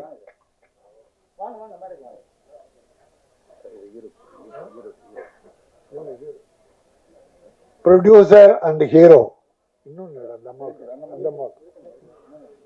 Sri Iniya and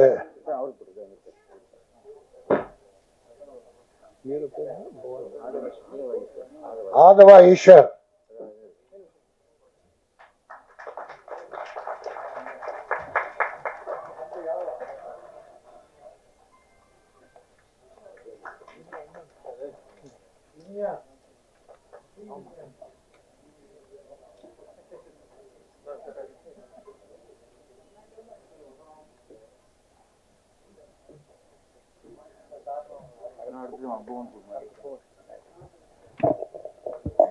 Thank you so much, sir. It was a great speech. And அடுத்தபடியாக இட்ஸ் டைம் ஃபார் கேப்டன் அப்படின்னு கூட சொல்லலாம். ஸோ பாய் திரைப்படத்தின் இயக்குனர் கமலநாதன் புவன்குமார் அவர்களை பேச அழைக்கிறோம். நன்றி. யார்பாது நன்றி. எப்படி ஸ்டார்ட் பண்ணுறதுன்னு தெரியல. ஆக்சுவலாக முதல்ல நன்றியோடு நான் ஸ்டார்ட் பண்ணிக்கிறேன். மேடையில் இருக்கும் அனைவருக்கும் நன்றி. அழைப்புகளை ஏற்று அவர்கள் நேரத்தை ஒதுக்கி இந்த விழாவை சிறப்பிக்க வந்த அனைத்து சீஃப் கெஸ்ட்டும் நன்றி. ப்ரெஸ் மீடியாவுக்கு நன்றி. ஏன்னா ப்ரெஸ் தான் ரொம்ப முக்கியம். ஆக்சுவலாக ஒரு படம் எடுக்கிறது முக்கியம் இல்லை, அது எப்படி கொண்டு போய் வெளியே சேர்க்கறது அதுதான் விஷயம். அதில் மிகப்பெரிய பங்கு ப்ரெஸ்க்கு இருக்குது, அது உங்களுக்கும் தெரியும். அது அந்த அந்த விஷயத்தை அது எப்படி வேணாலும் நீங்கள் மாற்றலாம், இப்படியும் மாற்றலாம் இப்படியும் மாற்றலாம். ஒரு நூல் தான் வித்தியாசம். அதை தெரிஞ்சும் நான் கொஞ்சம் அடக்கியே நான் வாசிக்கிறேன். ஸோ இப்போ நான் ஸ்டார்ட் பண்ணது ஒரு நன்றிகளோட ஸ்டார்ட் பண்ணிக்கிறேன். இந்த மேடையில் நிற்க முக்கியமான காரணத்துகளும் அதுக்காக நான் வந்து ஸ்டார்ட் பண்ணிடுறேன். அந்த மேடையில் நிற்க முக்கியமான காரணம் என்னோட அப்பா அம்மா, அவர்களுக்கு நன்றி. கடவுளுக்கு நன்றி. எனது நண்பர் புவியரசன் வெல்விஷர், அவருக்கு நன்றி. இந்த வாய்ப்பை கொடுத்த, இந்த திரைப்படத்தின் வாய்ப்பை கொடுத்த ஆதவ ஈஸ்வரா மற்றும் ஸ்ரீனியா அவர்களுக்கு நன்றி. வாய்ப்பு அவருக்கு பிடிக்காது ஆக்சுவலாக வாய்ப்புன்னு சொன்னான். ஏன்னா அவர் வந்துட்டு நானும் வளர்றேன் நீங்களும் வளருங்க அப்படின்னு தான் அவர் சொல்லுவார். அவரோட தியரியே அதுதான். அது எனக்கு ரொம்ப பிடிக்கும். ப்ரோ இதுதான் என்னோட தியரியும் அப்படின்னு நான் சொல்லுவேன். வாங்க ப்ரோ சேர்ந்து பண்ணலாம் ப்ரோன்னு தான் கூப்பிடுவார். ஃபஸ்ட்டு ஆரம்பித்தோம், ரொம்ப நாள் ஆரம்பித்தோம், இது பண்ணோம், ஸ்டார்ட் பண்ணோம், இது பண்ணோம். ரொம்ப இப்போ வந்து ஃப்ரெண்ட்ஷிப்பை தாண்டி ஒரு பாண்டிங் இருக்குது. ஸோ அது மேலும் வளரும். சார் வேறு நான் உடம்பு குறைங்க அடுத்த படத்துக்கு அப்படின்னு சொல்லி சொன்னேன். உடம்பை குறைக்காதீங்க இப்படியே மெயின்டைன் பண்ணுங்கன்னு சொல்லிட்டு ஒன்றுல போட்டார். அவ்வளோதான், பிடிச்சிட்டாரு அவர். அதே குறைச்சிடுங்க ப்ரோ, நான் படத்துக்காக சொல்கிறேன். ஓகே, இப்போ இந்த படம் வந்து சொல்கிற விஷயங்கள் அதான் சொல்கிறேன். இந்த ராஜன் சார் அற்புதமாக சொன்னார். பாய் ஸ்லீப்பர் செல், பாய்னா வேற விஷயம், பாய்னா ஒரே ஒரு மீனிங் தான் இருக்கும், ஒரே ஒரு மீனிங் தான் இருக்கும் அப்படிங்கிற தாட்டில் இருப்பாங்க. ஸோ அது இல்லை. பாய் அப்படிங்கிறது விஷயம் வந்து சகோதரர் அண்ட் தென் நண்பன். இதுதான் அந்த ஸ்லீப்பர் செல் அப்படிங்கிறது என்ன அப்படிங்கிறது நீங்கள் படத்தில் பாருங்கள். அது ஒரு பெரிய ஒரு இதுவாக இருக்கும். ஸோ எல்லாமே இங்கே சொல்லிட்டோம்னா அப்புறம் படத்தில் ஒன்றும் இருக்காது. ஸோ நிறைய இந்த படம் வந்து ஒரு நான்-லீனியர் பேட்டர்னில் உருவாக்கப்பட்ட படம். முதல் பாகம் வந்து ஃபர்ஸ்ட் ஹாஃப் வந்து கொஷின், செகண்ட் ஹாஃப் வந்து ஆன்சர், அப்படி தான் இருக்கும். ஸோ இது என்னன்னா கண்டிப்பாக வந்து எந்த மதத்தையும் புண்படுத்த நோக்கத்தில் அந்த படம் பண்ணலை. அந்த மாதிரி படம் இல்லை. ஏன்னா இது வந்து ஒரு முக்கியமாக வந்து ஒரு ஹியூமானிட்டிங்கிற ஒரு பேசிஸ் வச்சு தான் இந்த படம் வந்து உருவாக்கப்பட்டது. இது வந்து ஸ்டார்ட் பண்ணோம். ஆக்சுவலாக நான் லாங் பேக் ஸ்டார்ட் பண்ணிட்டோம். பயங்கர தடங்கள், மீன்ஸ் என்னென்னா கொரோனா வந்துடுச்சு, அந்த அதுக்கப்புறம் லாக்டவுன், அப்புறம் அப்படி இப்படின்னு எப்படியோ கஷ்டப்பட்டு ஆக்சுவலாக கொண்டு வந்துட்டார் படத்தை. நிறுத்தி நான் நினச்சிருந்தா நிறையா நடுவில் வந்து ஸ்டாப் பண்ணுறதுக்கு நிறையா பாசிபிள்ஸ் இருந்தது.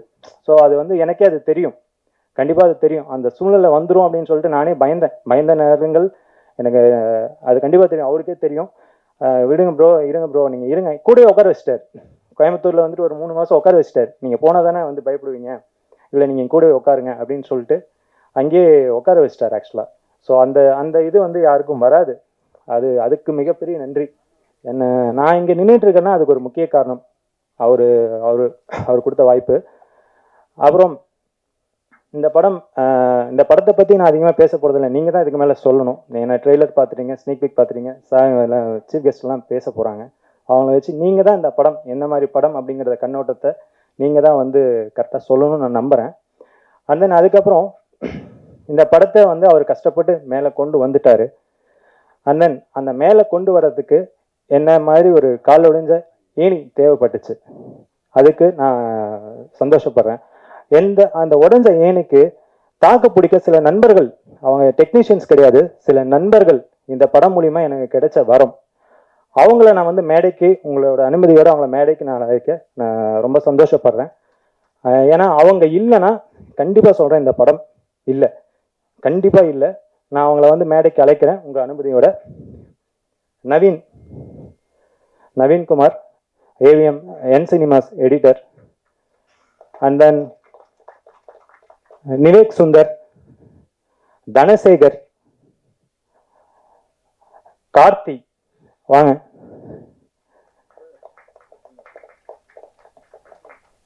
என்னோட அசிஸ்டன்ட் டைரக்டர்ஸ் அனிஷ், வாங்க. சரவணன், இவனை பற்றி ஒரு கதை இருக்கு. ஆக்சுவலாக ஒரு வேர்டு சொல்லுவாங்க, எலி காயலாம், எலி புழு கையாண்டா கூட சேர்ந்து காயணும் அப்படிங்கிற ஒரு இது இருக்கு. இதுக்கு இவன் வந்து ரொம்ப அந்த தத்துவத்துக்கு இவன் வந்து ஆப்டான ஆள். ஏன்னா நான் நிற்கலாம், ஒரு டைரக்டர் வந்துட்டு ஒரு படம் கொண்டு வர்றதுக்கு நம்ம வந்து இப்போ நின்று தான் ஆகணும். ஏன்னா பாதி முடிச்சுட்டோம், இப்படியும் விழ முடியாது அப்படியும் விழ முடியாது. ஸோ நம்ம முடிச்சாகணும். பட் அசிஸ்டன்ட் டைரக்டர்ஸ் அப்படி கிடையாது. ஸோ இன்னொரு படம் கிடைச்சா அடுத்த படம் வாய்ப்பு, இந்த படம் கிடைச்சா அடுத்த படம், அப்படி போயிருக்கலாம். பட் ஆனால் என் தம்பி அப்படி போகல, கூடவே நின்னான், கடைசி வரைக்கும் நின்னான். அது வந்து யாராலையும் எந்த இதாலையும் வந்து இது பண்ண முடியாது. அப்புறம் கோபி, சாரி முத்துக்குமார், அவர் இருந்தாலும் வந்துடலாம் ப்ளீஸ். அவரும் 2 ஷெட்யூல் ஒர்க் பண்ணார். சில காரணங்களால் தான் அவரும் போனார் வெளியே, மற்றபடி எந்த இதுவில் இப்போ வரைக்கும் என் கூட டச்சில் இருக்காரு. அப்புறம் தினேஷ் டிசைனர் விஜய், அவர் நான் கண்டிப்பாக கூப்பிட்டே ஆகணும். இந்த போஸ்டர் வந்து ஓரளவுக்கு பேசப்படுதுன்னா இவர் முக்கியமான காரணம். ஏன்னா நாங்கள் இப்போ தான் நேர்லேயே சந்திச்சுக்கிறோம். சத்தியமாக நம்ப மாட்டீங்க, கடவுள் ப்ராமிஸாக இப்போ தான் நேர்லேயே நாங்கள் சந்திச்சுக்கிறோம். ஃபோன்லேயே தான் ஒர்க் பண்ணுவோம், ஃபோன் காலில் இருக்கோம், ஃபோன்லேயே தான் ஒர்க் பண்ணுவோம். ஸோ அவர் சொல்லுவேன், நான் கான்செப்ட் சொல்லுவேன், இப்படி தான் பிரதர், இப்படி தான் பிரதர், இப்படி தான் பிரதர், டோன் இப்படி இருக்கணும் அப்படின்னு சொல்லிடுவேன். ஸோ அவர் வந்துட்டு அதை புரிஞ்சுக்கிட்டு அந்த இது பண்ணி நம்ம ஒரு நினைப்போம், அதை விட அதிகமாக கொடுப்பார். என் டீமே அப்படிதான், என் டீம்னு சொல்ல மாட்டேன், சாரி ஃப்ரெண்ட்ஸ் எல்லாமே வந்து இந்த படத்து மூலியமாக தான் எனக்கு கிடைச்ச நண்பர்கள். இது வந்து பாண்ட் ஃப்ரெண்ட்ஸோ அவங்கெல்லாம் யாருமே கிடையாது. இந்த படம் எப்போ ஆரம்பிச்சதோ, இந்த ஒர்க் நான் எப்போ ஆரம்பிச்சனோ அப்படி அப்படியே வந்த நண்பர்கள் தான் இவங்கெல்லாம். ஸோ அதெல்லாம் ரொம்ப கிஃப்டட், இதெல்லாம் வந்து ரொம்ப இது. அப்புறம் எடிட்டர் இட்ரிஸ் சார், அவரை கண்டிப்பாக நான் சொல்லி ஆகணும். ஏன்னா எல்லா சமயத்திலையும் அவர் கூட தான் ஜாலியாக இருக்கும். வந்து இப்போ சொன்னீங்கல்ல, ஐயோ வேணாம்பான்னு சொல்லிட்டு பேசுறதுக்கு, அந்த மாதிரி அவர் எடிட்டர் தான், அதான் கட் பண்ணிவிடுவார் கரெக்டாக, ட்ரிம்டு கரெக்டாக இருக்கும். நவீன் அப்படி தான், நவீன் ட்ரீசர் கட் அவரு தான் ட்ரெய்லர் கட் பண்ணார் ஆக்சுவலி. ஸோ அவருக்கு மிகப்பெரிய நன்றி. ஏன்னா இவங்க ஏன் மென்ஷன் பண்ணுறேன்னா, அது எனக்கு தான் தெரியும், எனக்கு தெரியும், ஆதவாஈஸ்வராவுக்கு தெரியும். ஸோ ஏன்னா நிறைய சங்கடங்கள் நாங்கள் நிறைய இது பண்ணோம், பார்த்தோம், சம்மந்தமே இல்லாமல் கஷ்டங்கள் வந்தது. அப்போ எல்லாம் வந்துட்டு இன்னொரு படம், அடுத்த படம் போயிடலாம், அடுத்த படம் அப்படிலாம் இல்லாமல், ஸோ இது இந்த படம் ஒரு நல்ல படம், இது நீங்கள் கஷ்டப்பட்டிருக்கீங்க. ஸோ அதை வெளியே கொண்டு வரணும். ஸோ அதை நம்ம ப்ராப்பராக பண்ணிடலாம், நல்லா பண்ணலாம் அப்படின்னு சொல்லிட்டு எந்த டைமில் என்ன இது பண்ணாலும் சலிக்காமல், இது பண்ணாமல், முகம் சொல்லிக்காமல் ஒர்க் பண்ண நண்பர்கள் இவங்களுக்கு பெரிய கைத்தட்டல் கொடுங்க எனக்காக. அப்புறம் சென்சார் ஆஃபீஸ்ல இருந்தும் சரி, வசுமதி மேம் அவங்க இருக்காங்களா இல்லையான்னு எனக்கு தெரியல, அவங்களுக்கும் நன்றி. ஏன்னா இப்போ லாஸ்ட் அவங்களும் எனக்கு நிறைய ஒர்க் பண்ணி கொடுத்தாங்க. சென்சார் ஆஃபீஸ்க்கு அவங்களுக்கும் நன்றி, சென்ட்ரல் போர்டு ஆஃபீஸ்க்கும் நான் நன்றி சொல்கிறேன். ஏன்னா இந்த படம் எப்படி, ஏன்னா அவங்க நினச்சிருந்தா எப்படி வேணாலும் இது பண்ணிருக்கலாம். பட் பார்த்தாங்க அந்த கான்செப்ட், அந்த டைட்டிலுக்கே அவங்க எழுதி வச்சுட்டு சொன்னாங்க. ஆனால் கடைசியாக ஒரு விஷயம் நீங்கள் சொன்னீங்க, அதுக்காக நாங்கள் அக்செப்ட் பண்ணுறோம் அப்படின்னு சொல்லிட்டு அந்த இதுக்கு அவங்களுக்கும் நான் நன்றி சொல்லிக்கிறேன். அதுக்கப்புறம் முக்கியமான ஒரு வெல்விஷர், நண்பர், அண்ணா எல்லாமே சொல்லிக்கலாம், பாலசுப்ரமணியம் சார், கோ டைரக்டர். ஏன்னா எல்லா சூழ்நிலையிலையும் இவரை பற்றி பேசும்போது தான் எனக்கு கொஞ்சம் இதாகும். ஏன்னா எல்லா சூழ்நிலையிலும் கூட இருந்தார். நடுவில் கருத்து வேறுபாடுகள் 1 நாள் 2 நாள் வந்தது, அப்படி இருந்தாலும் அடுத்த நாள் தம்பி என்னாச்சு வா, நான் பேசுவேன், நான் அவர் பேசுவார். எங்கள் அப்பான்னு சொன்னால் கோவம் ஒருவருக்கு, நான் இன்னும் வயசு தாண்டா அப்படின்னு சொல்லுவார். என் அப்பாவுக்கு அடுத்து நான் கண்டிப்பாக நான் பார்க்குறேன், அதை நான் பெருமைப்படுறேன். இதை நான் சொல்கிறதுக்கு அப்பா முன்னாடியே அதை நான் சொல்கிறேன். ஏன் இதை சொல்கிறேன்னா, முந்தா நாள் வரைக்கும் ஆக்சுவலி உங்களுக்கு தெரியும், ப்ரெஸ் மீடியாஸ் தெரியும், ஏன்னா இந்த ஃபங்க்ஷன் வேற ஒரு இடத்துல நடக்க வேண்டிய ஒரு இருந்தது. இங்கே ஒரு காலத்தின் கட்டாயத்தால் இங்கே மாற்றப்பட்டுச்சு.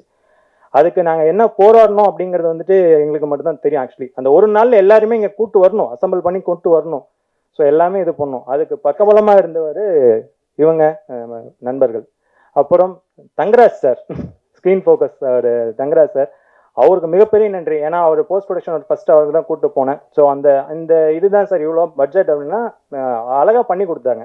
எல்லாமே இப்போ வரைக்கும் எனக்கு சப்போர்ட் பண்ணுறாங்க. ஒன்லி கண்டென்ட், நட்பு ரீதி, நட்பு அப்படிங்கிற பட்சம் இருந்தாலும் இந்த படம் நல்லபடியாக வெளியே வரணும், கண்டென்ட் நல்லா இருக்கு அப்படிங்கிறது அவங்களோட தாட். அந்த தாட் கண்டிப்பாக உங்களுக்கும் அது போய் சேரும் அப்படிங்கிற விஷயம் நான் நம்புகிறேன். ப்ளஸ் அதுக்கப்புறம் இது மனிதன் இன்னொன்று, நான் அந்த திரைப்பற்றை அவங்கள கொஞ்சம் நான் மேடை கலைக்க ஆசைப்படுறேன், உங்கள் அனுமதியோட.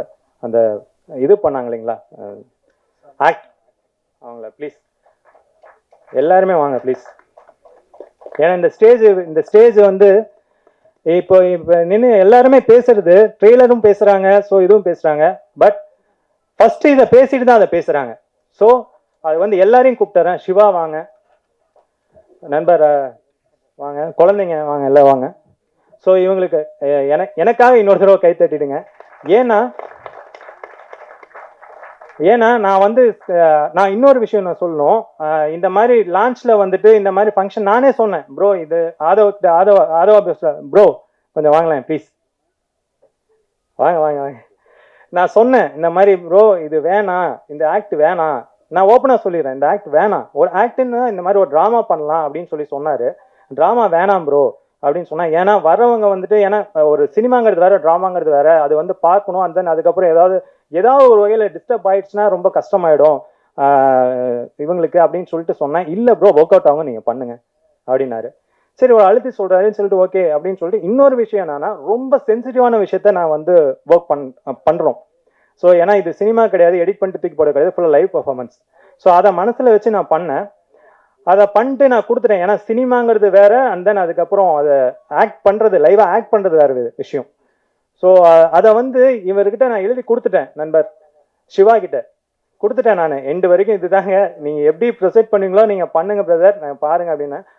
ஆனால் போ எண்டில் அது இது பண்ணும்போது எல்லாருமே வந்து நான் நினைச்சதை அவங்க ஃபீல் பண்ணாங்க, கை தட்டினாங்க. சில பக்கத்தில் பார்த்தேன் ஒரு மாதிரி கண் கலங்கினாங்க. அதுவே இது கிடைச்ச வெற்றி. நான் பார்த்தேன், அதுவே இது கிடைச்ச, இந்த ட்ராமா கிடைச்ச வெற்றி. இந்த இது வந்து ரொம்ப ஃபோர்ஸ் பண்ணி பண்ண வச்சது. ஏன் அவர் நான் கூப்பிட்டேன்னா அதை வச்சுரோ, அவர் தான் வந்து இது ஒர்க் அவுட் ஆகும் பண்ணுங்க அப்படின்னு சொன்னது வந்துட்டு அவர் தான். ஏன்னா நான் உண்மையாலுமே சொல்கிறேன், நான் வேணான்னு. அப்புறமா அவர் ஃபோர்ஸ் பண்ணி தான் நான் வந்து இது பண்ணால் இது நல்லா இருக்கும் அப்படின்னு சொல்லிட்டு அவர் தான் எனக்கு வந்துட்டு இந்த இதை கொடுத்தாரு. ஸோ எல்லாருக்கும் நன்றி. ஸோ இது எப்படி முடிக்கணும்னு தெரியல. இந்த படம் எடுத்து முடிச்சாச்சு. இது டெலிவரி பண்ணுற விஷயம் அது வந்து உங்கள் ப்ரெஸ்ஸான உங்களுக்கும் மக்களாக உங்களுக்கும் தான் இருக்குது. மனிதநேயம் மட்டும்தான். ஏன்னா இந்த ஒரு விஷயத்த மாற்ற முடியாது அப்படிங்கிற விஷயம்லாம் கிடையாது. நான் என்ன சொல்ல வரேன்னா, மாற்றம் ஒன்றே மாறாதுங்கிறது வந்துட்டு அது பலகாலமாக இருக்குது. அதை மாற்றலாம். மாறணும்னு நினச்சா மாறாது, மாற்றணும்னு நினைங்க கண்டிப்பாக மாறும். அதுதான் விஷயம். அதுதான் நான் கடைசியாக சொல்ல வரேன். இந்த படத்தை மூலியமா நான் சொல்ல வேண்டிய விஷயம் அதுதான். ஏன்னா தீண்டாமை ஒழிக்கப்படும்னு சொல்லிட்டே இருந்தோம். ஆனா படிப்படியா தான் குறைஞ்சது, படிப்படியா குறையும். அதுக்கப்புறம் நம்ம இல்லாதப்ப நீங்க வந்து அப்பா ஜென்ரேஷன் தாத்தா ஜென்ரேஷன் இருந்துச்சு, படிப்படியா குறைஞ்சிக்கிட்டு தான் இருக்கே. அது யாராலையும் மறுக்க முடியாது. டெஃபினட்டா குறையுது. அதுதான் ஒரே அடியா குறைக்க முடியாது, ஆனால் குறையும். அதுக்கான ஸ்டெப்பை நாம எந்த துறையில இருக்கிறோமோ அதை வந்து நம்ம மனசார செய்யணும். அதை தான் நாங்க செய்யறோம். ஸோ இதை வந்து நான் சினிமாவில் இருக்கேன்னா, சினிமாவில் நான் இதை காமிக்க முடியும், இப்படி நான் காமிப்பேன். இதை வந்து படிப்படியாக மாற்றம் உண்டாகணும். ஏன்னா எல்லாருமே ஒரே இதுதான் அப்படிங்கிறது தான் விஷயம். ஹியூமானிட்டி தான் மெயின். ஜாதி மதம் அதெல்லாம் கடந்து, அதையெல்லாம் தாண்டி, ஜாதி மதம் தாண்டி ஹியூமானிட்டிங்கிற ஒரு விஷயம் தான் வேணும் அப்படிங்கிறது தான் என்னோட வேண்டுகோள். கண்டிப்பாக மாறும்னு நினைக்கிறேன். ஸோ இப்போ இன்னைக்கு உடனே மாறலனாலும் நாளைக்கு மாறும், நாளை மறுநாள் மாறும், நான் இறந்ததுக்கு அப்புறம் கூட மாறும். ஆனால் கண்டிப்பாக மாறும் அப்படிங்கிறத நான் உறுதியாக இருக்கேன். ஸோ இந்த வாய்ப்பை கொடுத்து, இந்த மேடையை பயன்படுத்தி நான் இந்த விஷயத்த சொன்னதுக்கு வாய்ப்பு கொடுத்த எல்லாருக்கும் நன்றி. ஸோ இந்த படம் நான் கண்டிப்பாக நினைச்ச மாதிரி வரும்னு நினைக்கிறேன். அது உங்கள் கையில் தான் இருக்குது, ப்ளஸ் பீப்புள்ஸ். ஸோ நீங்கள் அதை கரெக்டாக கொண்டு போய் சேர்ப்பீங்கன்னு நான் நினைக்கிறேன். நன்றி, எல்லோருக்கும் நன்றி. தேங்க்யூ.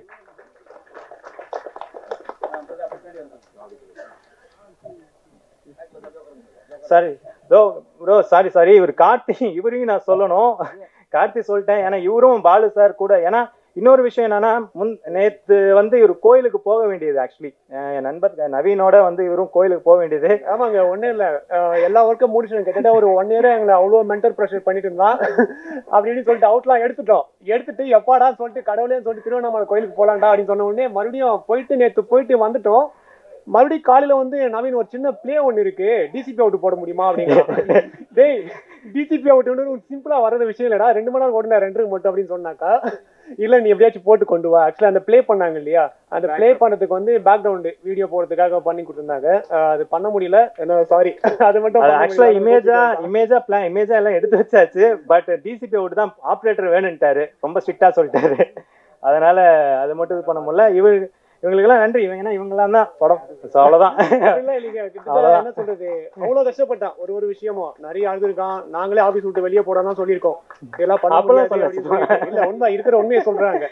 ஏன்னா அவ்வளோ ஒரு விஷயம் அவ்வளோ கஷ்டப்பட்டு ரொம்ப போராட்டம், அவ்வளோ மென்டல் ப்ரெஷரு. ஆக்சுவலா வந்து ப்ரொடியூசரும் இவங்களும் ஹஸ்பண்ட் ஒய்ஃப் மாதிரி நைட்டெல்லாம் பேசிட்டு இருப்பாங்க. 2 மணி ரூம்ல, என்னோட ரூம்மேட் தான் ஆக்சுவலா, வேற ஒன்றும் இல்லை. நைட்டெல்லாம் பேசிட்டே இருப்பாங்க. அப்படின்னு தானே பேசுவீங்க ஒன்றும் என்னன்னு சொல்லிட்டு அப்படின்ட்டு அதான் அவர்தான் உட்காந்து அமைதியாக உட்காந்து வருவார் ஒன்றும் ப்ராப்ளம் இல்லை. பேசுறேன். இதுதான். ஓகே, நன்றி. Thank you sir and thank you team.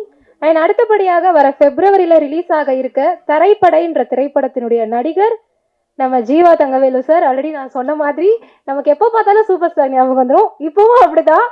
வாங்க சார், உங்களுடைய பேசக்கூடிய நேரம் இது.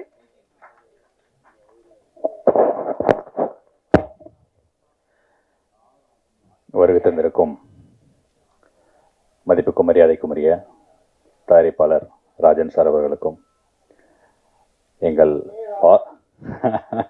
ஒரு டென்ஷன் ஆகிறாங்க பாருங்க, கே ராஜன் சார் அவர்களுக்கும், என்னுடைய அன்பிற்கும் பாசத்திற்கும் உரிய அண்ணன் ஜாகவர்தங்கம் அவர்களுக்கும், புரட்சி இயக்குனர் பேரரசு சார் அவர்களுக்கும், காதல் கந்தாஸ் மாஸ்டர் அவர்களுக்கும், இந்த படத்தின் நாயகன் ஆதவன் அவர்களுக்கும், தயாரிப்பாளர் அவங்களுக்கும், அண்டு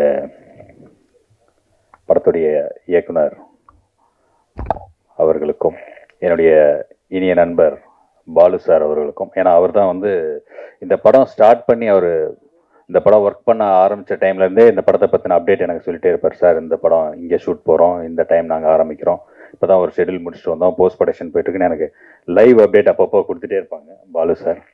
ஸோ அவர் மூலிமா தான் இந்த டீம் பற்றி எனக்கு தெரியும், ஹீரோ பற்றி எனக்கு தெரியும். படத்தில் ரொம்ப ஸ்மார்ட்டான ஒரு ஹீரோ சார்.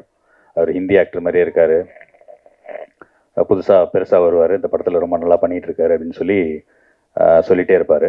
அவர் அடுத்து ஒரு படம் டைரக்ட் பண்ணும்போது கூட அவரையும் வச்சு ஒரு கதை ஒன்று பண்ணி வச்சு அவங்க வந்து சொல்லிட்டு இருந்தாங்க. நீங்கள் வந்திருக்கும் அத்தனை பத்திரிகை சகோதர சகோதரிகளும் இந்த நேரத்தில் பார்க்கறது ரொம்ப சந்தோஷமாக இருக்குது. ஒரு மிக்ஜாம் வெள்ளத்துக்கு அப்புறம், ஒரு பெரிய பேரிடருக்கு அப்புறம் ஒரு இயல்பு வாழ்க்கைக்கு சென்னை கொஞ்சம் கொஞ்சமாக திரும்பி இருக்கு. இன்னும் திரும்பாத பகுதியில் இருக்கிறவங்களும் விரைவாக திரும்பணும்னு கடவுளை வேண்டிப்போம் இந்த நேரத்தில். அண்டு இந்த தலைப்பு பாய், எனக்கும் வந்து இஸ்லாமிய சகோதரர்களுக்கும் ஒரு நீண்ட நெடிய காலமான ஒரு இது இருந்துகிட்டே இருக்கும். அது எப்படின்னு சொன்னால், மேடைக்கு பேசுகிறதுக்காக இல்லை, நான் வந்து ஜாதி மதம் இதுக்கெல்லாம் கடந்து மனிதனாக பார்க்கணுன்ற ஒரு உயிர் இன்னொரு உயிரை மட்டும் பார்க்குற அந்த ஒரு இதிலே பழக்கத்திலே வளர்ந்தவன். ஸோ அதனால் எனக்கு வந்து எல்லாருமே ஒன்று தான், எல்லாருமே சமம் தான். எப்பயும் நம்ம அன்பை மட்டும்தான் பகிர்ந்து நம்மளால் முடிஞ்ச நல்லது செய்யணும், நல்லது செய்ய முடியலன்னாலும் யாருக்கும் கெடுதல் செய்யக்கூடாதுன்ற ஒரு பாலிசியோடு இருக்கக்கூடியவன். நான் வந்து காரைக்குடியில் பிறந்தவன். ஸோ காரைக்குடியில் எங்கள் ஏரியா பேர் வந்து அந்த காட்டுத்தலைவாசல், அந்த பள்ளிவாசல் சுவத்தில் தான் எங்களோட கடை வீடு பக்கத்தில், அது மாதிரி. ஸோ ஒவ்வொரு நாளும் தொழுகைக்கு போயிட்டு வரக்கூடிய அந்த இஸ்லாமிய சகோதரர்கள் நான் குழந்தையா இருக்கும்போது என்னை தூக்கி கொஞ்சி அவங்க வந்து என்னை பிளஸ் பண்ணிட்டு தான் போவாங்க. தினந்தோறும் அங்கே ஒரு 100 பாய்கள் வந்தால் கூட என்னை வந்து தூக்கி கொஞ்சி அவ்வளோ பிரியமாக வச்சுருப்பாங்க.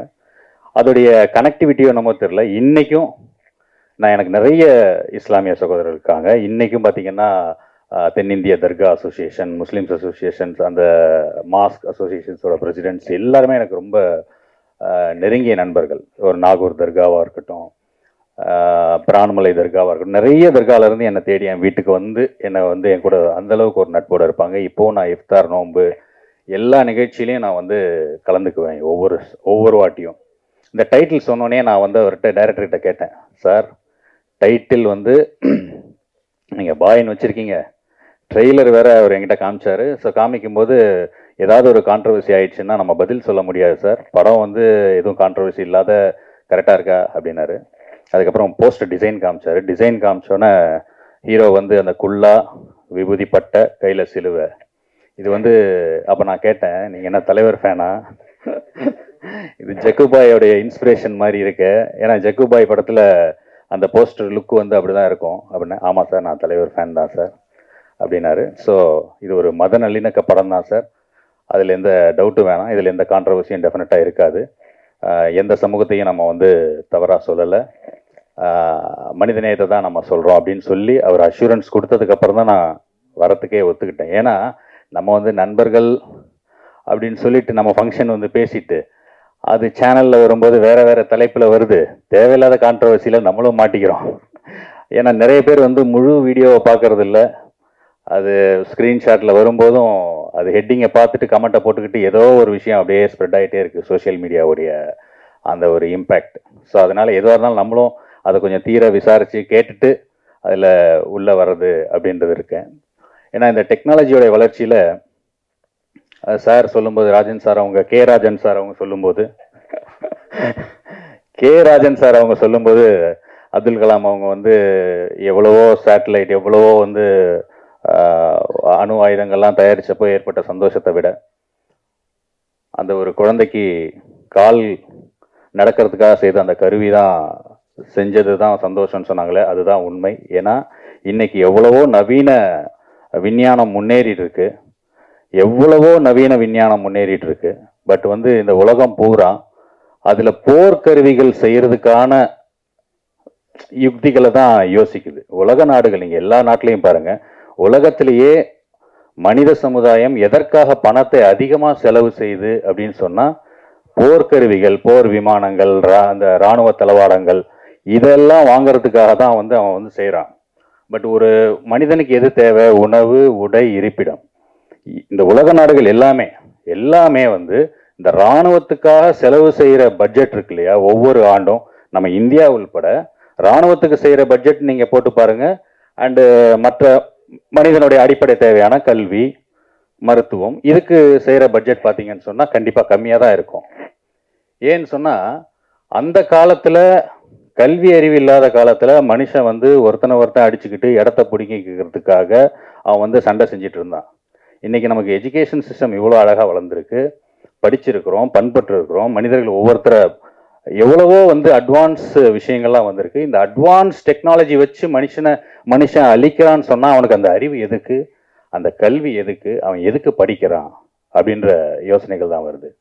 ஸோ நம்ம வந்து சக மனுஷனாக பார்த்து அவனோட நம்ம வந்து அன்பாக பழகிறது. அன்பே சிவம் ஏன் சொன்னாங்கன்னு சொன்னால் அது ஒன்று தான் வந்து உருவம் இல்லாதது. அன்புக்கு வந்து உருவமே கிடையாது. அதுக்கு வந்து எல்லா ஜீவனும் ஒன்று தான், எல்லா மனுஷனும் ஒன்று தான், எல்லாம் ஒன்று தான்றதை மட்டும் நம்ம வந்து ஒரு பாலிசியாக எடுத்துக்கிட்டு யாருக்கும் தீமை செய்யாமல் நன்மை மட்டுமே நினச்சி நம்ம எல்லாரும் வந்து ஒரு அடுத்த ஜென்ரேஷனுக்கு நாம் சொல்கிற விஷயம் நல்லதை மட்டுமே அதிகமாக சொல்லி கொடுத்து வளர்க்கணும் அப்படின்னு சொல்லி கேட்டு, இந்த படம் ஒரு சரியான நேரத்தில் ரிலீஸ் ஆகி அது ஒரு சக்ஸஸ்ஃபுல்லாக வரணும் அப்படின்னு சொல்லி என்னுடைய வாழ்த்துக்கள். அண்ட் இன்னொன்று ஒரு சின்ன ஒரு ஐடியா தான் இது. இப்போ உட்காரும்போது யோசித்தேன்.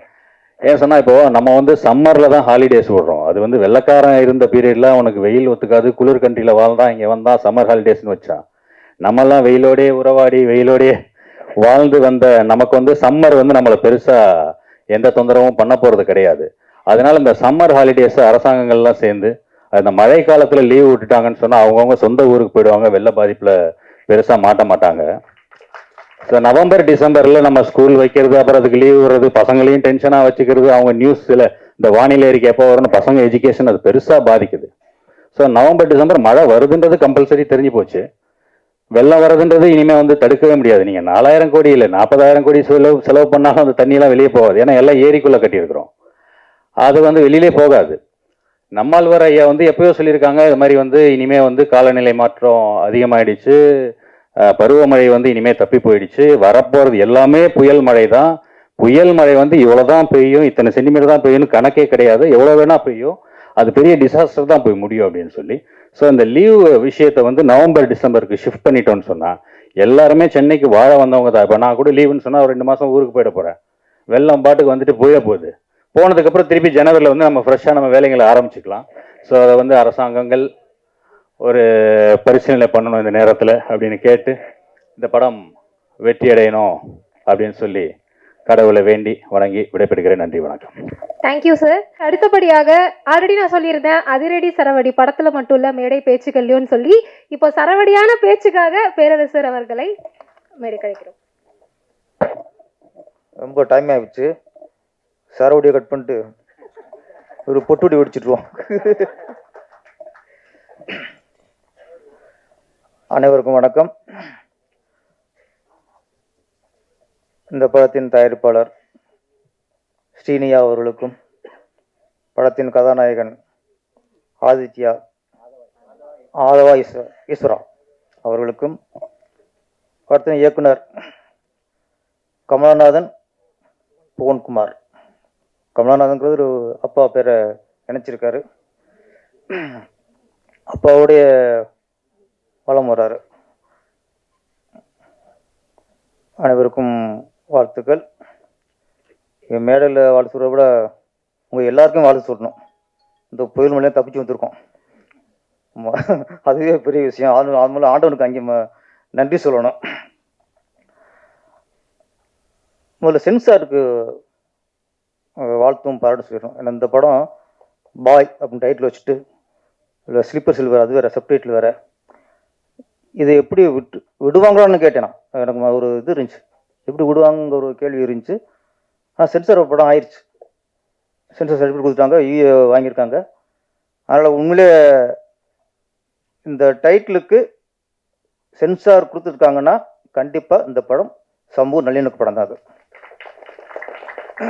அங்கேயே அது உறுதியாயிருச்சு. பாய் அப்படிங்கிறது வாழ்க்கையில் எல்லாருமே சொல்கிற வார்த்தை தான்.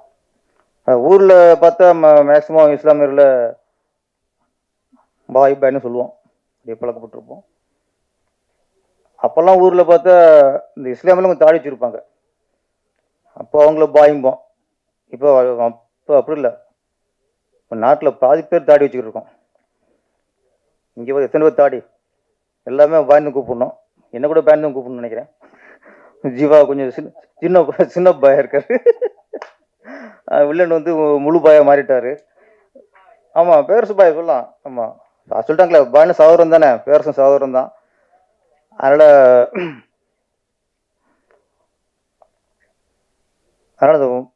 டைட்டில் ஒத்துக்கிட்ட சென்சாருக்கு மேலே நன்றி. இப்போ எல்லாருமே அந்த மத நல்லிணக்கத்தை செய்யலாம் பேசினாங்க. நம்ம ஊரில் பொறுத்த வரைக்கும் நம்ம இப்பவும் சரி, நம்ம ஊரில் இருக்க இஸ்லாமுக்குள்ள வந்து நம்ம இஸ்லாம் பிரித்து பார்க்கவே மாட்டோம். நம்ம ஒன்றுக்குள்ள பழகுவாங்க. எங்கேயும் நடக்கிற விஷயங்கள் தான் இஸ்லாமிய தீவிரவாதிகள், இந்து தீவிரவாதிகள் அப்படிலாம் நம்ம பிரித்து பார்க்க வைக்கிறது. ஊருக்குள்ளே எங்கே என்ன நடந்தாலும் ஊருக்குள்ள நம்ம பிரித்து பார்க்க மாட்டோம். எல்லாருக்கும் மேக்சிமம் ஒரு முஸ்லீம் நண்பர் இருப்பாங்க, கிறிஸ்துவ நண்பர் இருப்பாங்க. நம்மளோட நட்பு இன்னும் தொடர்ந்துட்டே இருக்கும். எங்கேயோ ஏதோ ஒரு மாநிலத்திலேயோ ஒரு ஊர்லேயோ இந்த மாதிரி மத பிரச்சனைகள் வந்தாலோ, ஒரு இஸ்லாமிய தீவிரவாதிகள் பாம்பு வச்சுட்டாங்க அப்படி சொன்னாலோ, இல்லை இந்துக்கள் இந்த மாதிரி ஒரு பெரிய பயங்கரம் பண்ணிட்டாங்க அப்படி சொன்னாலும் நம்ம நட்புக்குள்ள வந்து பிரிவு வராது. ஏன்னா நம்ம நண்பனை நம்ம இஸ்லாமியரை பார்க்கவே மாட்டோம். எப்போ நண்பனாக தான் பார்ப்போம். எங்கேயும் நடக்கிறது வந்து நம்ம ஊரில் உள்ள நம்ம நண்பனை எப்படி பிரித்து பார்க்க முடியலையோ அதே மாதிரி எங்கேயோ ஒரு முஸ்லீம் அதே மாதிரி பார்த்துட்டோம்னா நமக்கு பிரிவே வராது. நம்ம எங்கேயோ ஒரு காலத்தில் நம்ம முஸ்லீமாக பார்க்குறோம். அதுதான் இங்கே நிறைய அரசியல்வாதிகளும் இங்கே நிறைய பயன்படுத்துகிறாங்க. நல்ல ஒரு டைலாக் இருந்துச்சு ட்ரைலரில், மதம் ஒரு அரசியல் கருவின்ட்டு. சரியான டைலாக் அது. அதான் கதை. ஆக்சுவலி மதங்கிறது மனிதனுக்கு அடையாளம் இல்லை, மனிதாபிமானம் தான் மதம். அதுதான் வேணும். நம்ம மனிதாபிமானம் இருந்தாலே நம்ம எந்த மதமும் நம்மளுக்கு அடையாளம் தேவையில்லை. முதல்ல மனுஷனாக இருக்கணும். இப்போ அந்த நமக்குள்ள அது ஒரு பிரித்து தான் இன்னைக்கு அரசியல் பண்ணுறதும் சரி, ஒரு மதத்தை வச்சு ஒரு இயக்கம் நடத்துறதும் சரி, இது எல்லாமே காரணம் மனிதாபிமானத்துக்கு விலகி வர்றதான். சுபாஷர் சொன்னார், ஒருத்தன் தீவிரவாதினாலே அவனுக்கு எந்த மதமும் இல்லை, அவன் மிருக ஜாதி. ஃபர்ஸ்ட் ஒருத்தன் தீவிரப்பட்டானா அவனுக்கு என்ன, அவன் மனுஷனாக தானே மதம். நம்மளுக்கு ஒரு பாம்பு வச்சு ஒரு 100 ரூபாய் 200 ரூபாய் கொள்றானா அவனுக்கு இப்படி ஒரு மதத்துக்கு நான் சொல்ல முடியும். அவன் இஸ்லாமியர் இருக்க முடியாது, இந்துவாக இருக்க முடியாது, கிறிஸ்துவா இருக்க முடியாது. நம்ம நாட்டில் உதாரணத்துக்கு அன்னை தெரசா, யாராவது அன்னை தெரசாவை ஒரு கிறிஸ்தவ பெண்மணி பார்க்குறோமா? யாராவது பார்க்குறோமா? அன்னை தெரசானா கருணையின் உருவம், அதானே? யாராவது அப்துல் கலாம, யாராவது இஸ்லாமரை பார்க்குறோமா? பார்க்க மாட்டோம். அப்துல் கலாம்ங்கிறது நம்ம ஒரு இந்தியனை பார்க்குறோம், சிறந்த இந்தியனை பார்க்குறோம், ஒரு மனித நேயமுக்குள்ள ஒரு மனிதரை பார்க்குறோம். கர்மவீர காமராஜர் இந்துவா பிறந்தவர் தான். யாராவது இந்துவா பார்க்குறோமா? சிறந்த ஆட்சியாளர், சிறந்த மனிதர். அப்போ எப்போ நம்ம மதத்தை தாண்டி வாழ்கிறோமோ அங்கேதான் மனுஷனை வாழ முடியுது. இந்த படத்தில் எண்டு பாவம் வைக்கிறத சொல்கிறாங்க. அது நடந்த சமீபத்தில் கோயம்புத்தூரில் நடந்த கதை மாதிரியே அந்த சீன்லாம் வந்துச்சு. கோயிலுக்கு முன்னாடி கார் நிற்கிறது, கார் வெடிக்கிறது. சமீபத்தில் இருந்த கோவை குண்டு வெடிப்பு தான் ஞாபகத்துக்கு வந்துச்சு எனக்கு. அதை வச்சு தான் அந்த பாதிப்புல தான் டைரக்ட் பண்ணி போகிற நினைக்கிறேன் கதை. நம்ம என்னென்னா சில விஷயங்கள் பரபரப்பாக செய்தியாக தான் பார்க்குறோமே தவிர அதுக்கான தீர்வு நமக்கு வந்து சேரவே மாட்டேங்குது. இந்த நாட்டு நடக்கிற மிகப்பெரிய பிரச்சனை தான். இப்போ கோவிலோ குண்டு வெடிச்சது, ஓகே, அன்னைக்கு பரபரப்பாக சிலிண்டர் வெடிச்சுனாங்க, அப்புறம் கார் வெடி விடுனாங்க, அதுக்கு பல பேர் வச்சு வந்துட்டான். அவனோட நோக்கம் நிறைவேறி இருந்தால் அன்னைக்கு எத்தனை பேர் செத்துப்பான்னு தெரியாது. எனக்கு அவன் நோக்கம் நிறைவேறாதனால அந்த காரோட போச்சு. நிறைவேறிந்தா ஓகே, பிடிச்சாச்சு. அவன் யாரு, அவனுக்கு பின்னணி என்ன நமக்கு தெரியுமா? நிறைய விஷயங்கள் நம்ம செய்தியாக தான் பார்த்துட்டு இருக்கோம் தவிர அதுக்கான தீர்வு தெரிய மாட்டேங்குது. எத்தனை வருஷம் ஆகிப்போச்சு? யார் தெரியும் சார்? தெரியல. அதுக்கு யாரு பின்னணியும் தெரியல. தெரிஞ்சிருந்தாலும் மக்களுக்கு தெரிவிக்க மாட்டேங்கிறாங்க. அப்படி ஒரு குரூப் பிடி விட்டுச்சுன்னா அவன் கொடுக்க தண்டனை வந்து மக்களுக்கு தெரியணும். ஒரு பாம்பு வச்சு வெடிச்சு அப்பாவி மக்கள் இறந்தாங்கன்னா அவனுக்கு இந்த தண்டனை அப்படிங்கிறது மக்களுக்கு தெரியணும். ஆனால் அவனே ஒரு மனித விடு மாதிரி தான் வர்றான். இந்த சிந்தனை மக்களுக்கு வராமல் இருக்கும். நிறைய விஷயங்கள், ஒரு மாணவி கற்பழிச்சாலோ, ஒரு பாம்பு வெடிச்சாலோ, எவனே கொலை பண்ணாலோ எல்லாம் செய்தியாக பார்க்குறோமே தவிர அதுக்கான தண்டனை வந்து உணர்றதே இல்லை. இந்த கவர்மெண்ட் வந்து அது வந்து அவனுக்கு தெரிவிக்கிறதும் இல்லை. வெறும் செய்தியாக படிச்சுட்டு நம்ம அடுத்து இப்போ பரவாயில்ல, வாழ்க்கை வந்து ரொம்ப ஃபாஸ்ட்டாக போய்கிட்டு இருக்கு, ரொம்ப வேகமாக போய்கிட்டு இருக்கு. இந்த மாதம் ஒரு விஷயத்தை படிச்சுக்கிட்டு இருந்தால் மிக்ஜாம் புயல், அவ்வளோதான், அடுத்த மாதம் மறந்துடுவோம். அதை டோட்டலாக மறந்துடுவோம். இன்னொரு பிரச்சனை வரும். இந்த பிரச்சனைக்கு மேலே பிரச்சனை வரும்போது அதை நம்ம பரபரப்பாக ஆக்கிட்டே இருப்பாங்க, நம்ம மறந்து போயிட்டே இருப்போம். இதனால மக்களுக்கு தான் பாதிப்பு. ஒரு பிரச்சனைக்கு என்ன தீர்வு, என்ன தண்டனை கிடைச்சது, அதை கொண்டு வரணும். ஒன்று தெரிஞ்சு வச்சு, இந்த படத்தை பொறுத்த வரைக்கும் ஒரு சிறந்த படம் அப்படி என்னன்னா, ஒரு நல்ல கதை, நல்ல திரைக்கதை, நல்ல வசனம், பாட்டு, ஃபைட்டு. அதனால எந்த படம் ஒரு சமூக பிரச்சனையை தாங்கி ஒரு சமூகத்துக்கு நல்ல விஷயத்தை சொல்லுதோ, அது கதை எப்படி இருந்தாலும் சரி, திரைக்கதை எப்படி இருந்தாலும் சரி, அது சிறந்த படம் தான். ஒரு காதல் படம் பண்ணுறோம், காமெடி படம் பண்ணுறோம், ஆக்ஷன் படம், கமர்ஷியல் பண்ணுறோம், த்ரில்லர் பண்ணுறோம், பேய் படம் பண்ணுறோம். அதெல்லாம் படங்கள் வரலாம், வெற்றி அடையலாம், வசூல் பண்ணலாம். சிறந்த படங்கிறது மக்களுக்கு நல்ல விஷயத்தை சொல்கிற படம் சிறந்த படம். அப்படி பார்க்கும்பொழுது பாய் மிகச்சிறந்த படம். ஏன்னா இப்போ காலகட்டத்துக்கு தேவையான படம். இந்த படத்தை மக்களுக்கு கொண்டு சேர்க்கறது மீடியாக்களோட ஒரு பொறுப்பு. நம்ம சும்மா வசூலே குறிக்கோள் இல்லாமல் நம்ம படத்தில் கொண்டு சேர்க்கணும். இந்த படத்தில் மக்கள் வெற்றி அடையணும். அப்போ இந்த படைப்பாளிக்கு வெற்றி. ஒரு பொறுப்பான இயக்குனருக்கு கிடைச்ச வெற்றி என்னன்னா, படம் பெரிய ஹிட் ஆகி காசு சம்பாதிக்கிறது. அது மக்கள்கிட்ட போய் மக்கள் அதை ஏற்றுக்கணும், மக்கள் அதை கொண்டாடணும். மக்கள் கொண்டாடினா தான் பொறுப்பான படத்துக்கும் பொறுப்பான இயக்குனருக்கும் வெற்றி. இந்த படம் மக்கள் கொண்டாடணும். இன்னொன்று, இந்த சின்ன படங்கள் இப்போல்லாம் கஷ்டம் சொல்லியிருந்தாங்க, இப்போ அப்படிலாம் இல்லைங்க. நல்ல தெளிவாக இப்போலாம் அந்த சூறாரி போட்டு மக்கள் எல்லாம் கொண்டாடுறாங்க. சித்தா சின்ன படம்னாங்க, அது நல்ல ஒரு மக்கள் இன்னைக்கு கொண்டாடிக்கிருக்காங்க. கிடா, நிறைய சின்ன படங்கள்லாம் தியேட்டரில் வசதிக்குள்ளேயோ ஓடிடியில் வந்து மக்கள் அதை கொஞ்சம் கொண்டாடுறாங்க. அதனால் தெம்பாக இருப்போம். நல்ல படங்களை மக்கள் கொண்டாட ஆரம்பிச்சிட்டாங்க. இந்த படமும் மக்கள் கொண்டாடுவாங்க. நன்றி, வணக்கம். சரவெடியா இருந்தாலும் பொட்டு வெடியா இருந்தாலும் வெடி வெடிதான் அப்படின்றதுனால எங்களுக்கு வெடி என்னைக்கும் பிடிக்கும். Always we like you sir. And அடுத்தபடியாக பாய் திரைப்படத்தின் ஹீரோ ஆதவா ஈஸ்வரா அவர்களை பேச வைக்கிறோம். இங்கே வந்திருக்க பத்திரிகை, தொலைக்காட்சி, ஊடக நண்பர் எல்லாத்துக்கும் வணக்கம். இங்கே நிறைய பேர்த்து இன்வைட் பண்ணோம். ஸோ அவங்களோட டைமை எங்களுக்காக ஸ்பெண்ட் பண்ணி இவ்வளோ நேரம் வெயிட் பண்ணி இந்த ஃபங்க்ஷன் பார்த்ததுக்கு ரொம்ப ரொம்ப நன்றி. தேங்க்யூ. இங்கே மேடையில் நிறைய பேர் எல்லா விஷயமும் பேசினாங்க, அதுக்கும் ரொம்ப நன்றி. ஸோ இந்த படத்தில் ஒர்க் பண்ண எல்லா டெக்னீஷியன்ஸ், ஆர்டிஸ்ட், அவங்க எல்லாருமே அவங்கவுங்க எங்களோட எஃபர்ட் 100% நாங்கள் கொடுத்துருக்கோம். ஸோ இந்த படத்தை நீங்கள் சப்போர்ட் பண்ணணும், ஆதரிக்கணும். இது சின்ன படம் பெரிய படம் இல்லை, படம் அவ்வளோதான். இது ரெண்டுமே டிஃப்ரென்ஷியேட் பண்ண வேண்டாம்னு என்னோட ஆசை ஆக்சுவலி. ஸோ எல்லாருமே உழைக்கிறோம். அவங்க பெரிய ஸ்கேலில் படம் பண்ணுறாங்க, நாங்கள் கம்மி ஸ்கேலில் படம் பண்ணுறோம். பட் எஃபர்ட் ஒன்று தான் இங்கே. ஸோ இந்த படத்தில் டிரெக்டர் புவன், ஸோ அவர் வந்து என் கூட ஆல்மோஸ்ட் ஒரு 2.5 years ட்ராவல் பண்ணியிருக்காரு. அவர் வந்து ஒரு ஃபிசிக்கலி சேலஞ்சு கிடையாது, அவர் ஒரு நார்மலான பர்சனாக தான் பிறந்தார்.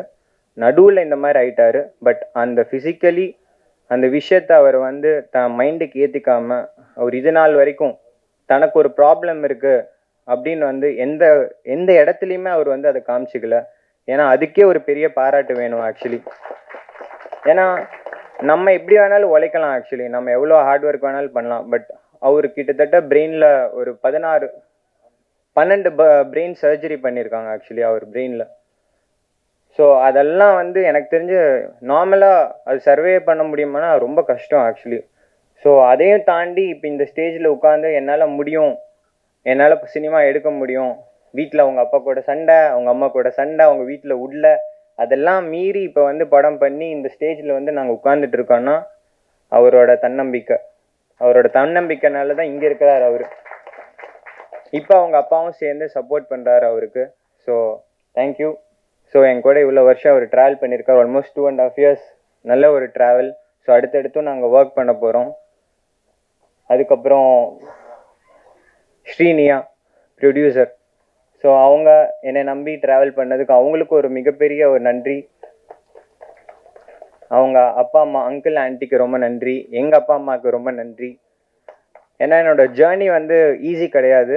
உண்மையாலுமே சொல்கிறேன், என்னோட ஜேர்னி வந்து ரொம்ப கஷ்டமான ஜேர்னி தான் இது வரைக்கும். நான் சினிமாவுக்கு வந்து ஆல்மோஸ்ட் 9 years ஆச்சுங்க. 9 years-ஆக ஃபஸ்ட்டு ஒரு படம் பண்ணேன். அந்த படத்தில் நான் 2 crores போட்டேன். அந்த படம் வெளியே வரல, இது வரைக்கும் வரல. ஸோ இழந்தேன், படமும் ரிலீஸ் ஆகலை. நிறையா போராட்டங்கள் அந்த படத்தில் சந்தித்தேன். ஸோ படமும் ரிலீஸ் ஆகலை. நெக்ஸ்ட் எனக்கு ஒரு வாய்ப்பு வந்தது, ஒரு படம் பண்ணேன். அந்த படம் நினச்ச மாதிரி போகல, ஓடல. படம் ரிலீஸ் ஆச்சு, ஓடல. பட் வாய்ப்பு வந்து பயன்படுத்திக்கிட்டேன். அதுக்கப்புறம் இங்கே சினிமா பார்த்தீங்கன்னா ஜெயிக்கிற குதிரை முன்னாடி தான் ஓடிட்டு இருப்பாங்க. ஸோ இங்கே டேலண்ட்டுக்கோ இல்லை அழகுக்கோ மற்ற இதுக்கோ வாய்ப்பு கிடையாது. இங்கே ஜெயிச்சா நீங்கள் இருக்கலாம். இங்கே சினிமா மட்டும் இல்லை, எல்லா துறையிலையும் அதுதான். பட் சினிமாவில் இன்னுமே அது ஜாஸ்தி தான், இது வியாபாரமாக பார்க்குறாங்க. பட் அதை பார்க்காம ஒரு நார்மலாக பார்த்தா நிறைய டேலண்ட்ஸ் வரலாம் இண்டஸ்ட்ரிக்கு, நிறைய டைரக்டர்ஸ் வரலாம், நிறைய ஹீரோ வரலாம், நிறைய கேரக்டர் ஆர்டிஸ்ட் வரலாம். நிறைய பேருக்கு இங்கே வாய்ப்பு கொடுக்கலாம். ஒரு வியாபாரமாக பார்க்கலன்னா இங்கே நிறைய பேர் வரலாம். தமிழ் சினிமா அடுத்த லெவலுக்கு போகலாம். எனக்கு தெரிஞ்சு இங்கே நிறைய டேலண்ட்ஸ் இருக்காங்க, பட் வாய்ப்புகள் தான் கிடைக்க மாட்டேது. என்ன மாதிரி நிறைய ஹீரோஸ் வளரலாம், நிறைய டைரக்டர்ஸ் வரலாம், ஏன்னா உங்களுக்கு ப்ரொடியூசர் கிடைக்க மாட்டேது. ரியல் ஃபேக்ட் அதுதான் ஆக்சுவலி இப்போ இருக்கிற நிலைமையில. ஒரு படம் கூட நம்ம எடுத்துடலாம், அந்த படத்தை எடுத்துகிட்டு போய் மக்கள் வந்து பார்ப்பாங்களா, தியேட்டருக்குள்ளே வருவாங்களா, நிறைய போராட்டங்கள் ஆக்சுவலி. உண்மையாக தான் சொல்கிறேன். இப்போ நான் இந்த படம் முடிச்சு ஆல்மோஸ்ட் ஒரு 6 months ஆச்சு சென்சார் ஆகி. பட் நான் ஒரு தடவையும் வந்து ரிலீஸுக்கு போகும்போது ஒரு ப்ராப்ளம் வரும் ஆக்சுவலி. ஒன்றா ஐபிஎல் வரும், இல்லை வேர்ல்ட் கப் வரும். இதை மீறி வந்து ஆடியன்ஸ் ஐபிஎல்லையும் வேர்ல்ட் கப்பையும் விட்டுட்டு சினிமாவுக்கு வந்து பார்ப்பாங்களான்னா கண்டிப்பாக கிடையாது. ஸோ ஃபஸ்ட்டு ப்ரிஃபரன்ஸ் அதுக்கு தான் கொடுக்குறாங்க. ஆர் பெரிய கேஸ்டிங், பெரிய ஸ்கேல் பண்ணுற படத்துக்கு உள்ளே போகிறாங்க. எங்களை மாதிரி படத்துக்கு உண்மையாலுமே வரதில்லை. ஸோ இதெல்லாம் மாறி பண்ணனா இந்த மாதிரி படங்கள் ஆக்சுவலி எங்களை இந்த இந்த இந்த இந்த பட்ஜெட்டில் பண்ணுற படங்கள் வந்து ஆப்வியஸ்லி நல்லா பண்ணலாம். நல்ல என்ன சொல்கிறது, பிஸ்னஸ் ரீதியாக இன்னும் கொஞ்சம் நல்லா ஆகும் ஆக்சுவலி. இப்போ எங்களுக்கு பிஸ்னஸ்ன்னு பார்த்தீங்கன்னா OTT, Hindi, FMS, other regional language, இதில் தான் இப்போ பணம் ஆக்சுவலி. தியேட்டர் கலெக்ஷன் 0 தான், உண்மையாலுமே எனக்கு தெரிஞ்சு 0 தான். பட் இதில் பணம் வந்தால் மட்டும்தான் படத்தில் வந்து பணம் ரிகவர் பண்ண முடியும். பட் இது எவ்வளோ வருதுன்னு நம்மளுக்கு தெரியாது. இப்போ 1.5 கோடி பணம் போட்டு பண்ணுறோன்னா இதை ரிகவர் பண்ண முடியுமான்னு கேட்டால் எனக்கு உண்மையாலுமே தெரியாது. அது என்ன நடக்கும்னு தெரியாது. பட் இதெல்லாம் மீறி நாங்கள் வந்து இங்கே நின்றுட்டு உங்ககிட்ட பேசிகிட்டு இருக்கோன்னா எங்களோட உழைப்பை நம்பி, எங்களோட திறமையை நம்பி, அடுத்து நம்ம எதா பண்ண முடியும், எங்களால் ஜெயிக்க முடியும்னு சொல்லி தான் நாங்கள் பண்ணிகிட்ருக்கோம். ஸோ உங்களோட சப்போர்ட் கண்டிப்பாக இந்த படத்தை கொண்டு போய் நல்ல விதமாக சேருங்க. என் படத்துக்காக மட்டும் சொல்லலை, இது மாதிரி நிறையா படங்கள் வரும், நிறையா டேலண்ட்ஸ் வருவாங்க, நிறையா இருக்காங்க. ஆக்சுவலி நிறையா பேர் வாய்ப்பு இல்லாமல் இருக்காங்க. ஸோ அவங்களுக்குலாம் வந்து வாய்ப்பு கிடைக்கும். நிறையா ப்ரொடியூசர்ஸ் வரணும். சினிமா நல்லா இருக்கணும்னா நிறையா ப்ரொடியூசர்ஸ் உள்ளே வரணும். ஏன்னா எனக்கு தெரிஞ்சு இப்போ நிறைய பேர் படம் எடுக்கிறது இல்லை. ஸோ எடுத்தாலும் லைக் ப்ராப்பர் கைடன்ஸ் இல்லாமல் எடுக்கிறாங்க. ஸோ என்னன்னு லைக் இதெல்லாம் வந்து கேட்டுட்டு சினிமா தெரிஞ்சு ஒரு தொழில் கற்றுக்கிட்டு படம் எடுத்தாங்கன்னா கண்டிப்பாக இந்த துறையில் சம்பாதிக்கலைன்னா வேறு எதுலேயுமே நம்ம சம்பாதிக்க முடியாது. ஏன்னா இது அற்புதமான தொழில் ஆக்சுவலி. ஏன்னா மனசார சொல்கிறேன், நான் பணம் இழந்தாலும் திருப்பி நான் இதுக்குள்ளே தான் ஓடிட்டுருக்கேன். எனக்கு இதை தவிர வேறு எதுவும் தெரியாது ஆக்சுவலி. உண்மையாலுமே எனக்கு இப்போ ஆல்மோஸ்ட் ஒரு 9-10 இயர்ஸ் ஆச்சு. எனக்கு தொழில் இப்போ சினிமா ஆயிடுச்சு. இதை தவிர நம்ம என்ன பண்ண போகிறோன்னு பார்த்தா எனக்கு ஐடியாவே இல்லைங்க ஆக்சுவலி. ஸோ இதெல்லாம் மீறி நாங்கள் வந்து நின்று பண்ணிகிட்ருக்கோம். எங்களுக்கு சப்போர்ட் பண்ணுங்கள். அப்புறம் இங்கே ஒரு முக்கியமான விஷயம், இங்கே ஒரு ஆக்ட் பண்ணாங்க. ஸோ அந்த குழந்தைங்க வந்து ரொம்ப ரொம்ப நல்லா பண்ணாங்க ஆக்சுவலி. அது என்னோட சைல்ட்ஹுட்டில் எனக்கு நடந்த ஒரு பாதிப்பு ஆக்சுவலி. என்னென்னா நான் சின்ன வயசில் ஊட்டியில் படிச்சுட்டு இருந்தேன். அப்போ நான் 2nd ஸ்டாண்டர்ட். ஸோ அப்போ கோயம்புத்தூரில் பாம்பு பிளாஸ்ட் நடந்தது. அந்த இடத்துல பார்த்தீங்கன்னா நான் இல்லை, எங்கள் ஊட்டியில் ஹாஸ்டலில் இருக்கிறேன். ஒரு 1 வீக் கழிச்சு மேகசின்ஸ்லாம் வருது. அந்த மேகசின்ஸில் பார்த்தீங்கன்னா கோயம்புத்தூர் பாம்பு பிளாஸ்ட் அது இதுன்னு வந்துட்டுருக்கு. அப்புறம் நான் ஃபோட்டோஸ்லாம் பார்க்குறேன். ஆர்எஸ்புரம் அந்த பகுதியில், அது எங்கள் பில்டிங் முன்னாடி ஆக்சுவலி, எங்கள் வீடு அங்கே தான் இருக்குது. பில்டிங் முன்னாடி அந்த மரத்தில் வந்து பாம்பை வந்து கட்டி தொங்க விட்டு வெடிச்சது ஆக்சுவலி அந்த பாம்பு பிளாஸ்ட். அந்த பாம்பு பிளாஸ்ட்டில் ஒட்டு மொத்தமாக எங்கள் ஏரியா, ஐ மீன் என்னோட பில்டிங் மட்டும் இல்லை, எல்லாமே டோட்டல் இது பாதிக்கப்பட்டது. அந்த அந்த இடத்துல எங்களோட கடை இருந்தது, பில்டிங் இருந்தது, பணம் எல்லாமே டோட்டலாக 0 வந்துட்டோம். டோட்டலி 0. ஏன்னா எல்லாமே வேனிஷ்ட். அப்போ வந்து எனக்கு அது தெரியாது, ஏன்னா சின்ன வயசுனால தெரியாது. பட் அந்த ஃபோட்டோலாம் பார்த்துட்டு நான் அழுக ஆரம்பிச்சிட்டேன். எனக்கு புரியல என்னன்னா, நம்மளுக்கு அப்பா இல்லையா, அம்மா இல்லையா, எனக்கு என்ன நடக்குதுன்னு தெரியல. ஆல்மோஸ்ட் எனக்கு அடிக்கடி ஃபோன் வந்துட்டு இருக்கும் ஹாஸ்டலில் இருக்கிறனால. ஃபோன் வரல ஆல்மோஸ்ட் 2 months எதுவுமே வரல. ஏன்னா ஃபோன் கனெக்ஷன்ஸ் எல்லாம் கட் ஆயிருச்சு, எதுவுமே புரியல. ஸோ ஒரு நாளும் நைட்டு தூங்கும் போது அம்மா அப்பா ஃபோட்டோ வச்சுட்டு அழுதுட்டு இருப்பேன். தலைகாணி கடையில் என்னடா நடக்குது, நம்ம அப்பா இருக்காங்களா, அம்மா இருக்காங்களா, ஒன்றுமே புரியல. நம்ம ஒருவேளை நம்ம ஆர்ஃபன் ஆயிட்டோமா, அந்த மாதிரிலாம் எனக்கு அந்த ஆர்ஃபன் வேர்டு கூட எனக்கு அப்போ தெரியாது. பட் மைண்டுக்குள்ளே எனக்கு அது போயிட்டே இருக்கு, அழுதுகிட்டே இருக்கேன். 2 months சாலிடாக 2 monthsக்கு அப்புறம் தான் வந்தாங்க என்னை பார்க்குறக்கு. ஊட்டி ஹாஸ்டலில் என்னை பார்க்க வந்தாங்க. அப்போ பார்த்துட்டு அழுதுட்டேன். அது வரைக்கும் எனக்கு அப்பா இருக்காங்களா அம்மா இருக்காங்களான்னு எனக்கு உண்மையாலுமே தெரியாது. ஸோ அந்த மாதிரி எனக்கு பாதிக்கப்பட்ட ஒரு சம்பவம் அது. ஸோ இந்த பாம்பு பிளாஸ்ட் அப்படி எதுக்கு நடக்குதுன்னு தெரியல. பட் அதை விஷயமா தான் இந்த படத்தை நாங்கள் பண்ணியிருக்கோம். பட் இதனால யாருக்கும் எந்த பிரயோஜனமும் இல்லை. இந்த பாம்பு வெடிக்கிறனால பார்த்தீங்கன்னா அப்பாவி மக்கள் மட்டும்தான் பாதிக்கப்படுறோம். அது எதுக்காக பண்ணுறாங்க, என்ன ரீசன் எதுவுமே தெரியாது. பட் மதமா, இல்லை இது அரசியலா, இல்லை இது ஒரு தன்னோட ஒரு சைக்கோ சுயநலமாக பண்ணுறாங்களா, எதுவுமே தெரியல. பட் இதெல்லாம் தவிர்த்தா லைக் நம்ம வாழ்கிற இந்த எர்த், இந்த வேர்ல்டு இன்னும் பியூட்டிஃபுல்லாக இருக்கும். ஏன்னா இங்கே எல்லா விஷயமும் இருக்குது. ஒரு மனுஷன் உதவி பண்ணி லைஃப்பில் வாழ்ந்தா நம்ம மேல் நோக்கி போகலாம். ஏன்னா இங்கே எதுவுமே நிரந்தரம் கிடையாது. ஆக்சுவலி இதுக்கு முன்னாடி எத்தனையோ பேர் சாதிச்சவங்க இருக்காங்க. ஒரு விஷயம் நம்ம லைஃப்பில் அதை எடுத்துக்கிட்டா போதும். இதுக்கு முன்னாடி எத்தனையோ பேர் பல சாதனைகள் சினிமாவில் பண்ணியிருக்காங்க, இல்லை ஸ்போர்ட்ஸில் பண்ணியிருக்காங்க, எல்லா துறையிலையும் பண்ணியிருக்காங்க. பட் நம்ம ஞாபகம் வச்சிருக்குமான்னு பார்த்தா கண்டிப்பாக இல்லை. இப்போ நாளைக்கு எங்களுக்கும் இதே நிலைமை தான். நாங்கள் எவ்வளோ சாதிச்சாலும் எங்களையும் மறக்க தான் போகுது. ஸோ இந்த வெற்றியும் நிரந்தரம் இல்லை, தோல்வியும் நிரந்தரம் இல்லை, லாபமும் நிரந்தரம் இல்லை, நஷ்டமும் நிரந்தரம் இல்லை. ஸோ எல்லாமே சமமாக நினச்சி நம்ம வாழ்ந்தோன்னா லைக் மற்றவங்க ஒருத்தருக்கு ஒருத்தர் உதவி பண்ணி வாழ்ந்தா இந்த லைஃப் நம்ம ஹியூமனிட்டி. ஏன்னா அதுக்காக தான் கடவுள் நம்மளை படைச்சிருக்காங்க. ஹியூமனிட்டி, மனித நேயத்தை இது பண்ணுனா நம்ம லைஃப் ரொம்ப நல்லா இருக்கும். எல்லாருமே வளரணும்னு நினச்சா போட்டி பொறாமப்படாமல் எல்லாருமே வளரணும். ஒருத்தருக்கு தூக்கி விடணும், வளரணும் அப்படின்னு நினச்சா இங்கே இதை தவிர, இந்த ஹர்த்தை தவிர வேற எங்கேயுமே நம்ம வாழ முடியாது எனக்கு தெரிஞ்சு.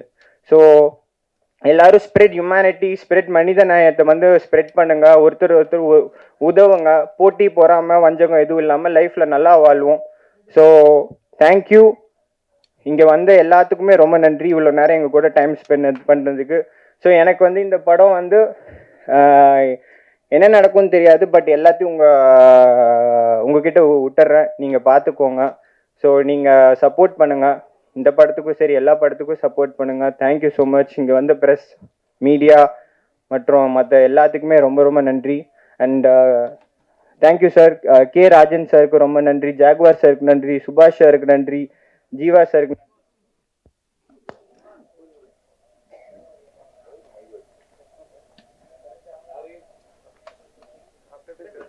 ஸோ இங்கே வந்த எல்லாத்துக்குமே ரொம்ப நன்றி. அண்ட் இவ்வளோ நேரம் எங்கள் கூட டைம் ஸ்பெண்டதுக்கு ரொம்ப நன்றி. படத்தை போய் தியேட்டரில் பாருங்கள், சீக்கிரமாக டேட் அனௌன்ஸ் பண்ணுறோம். ஸோ எங்களுக்கு சப்போர்ட் பண்ணுங்கள். Thank you so much. Love you all.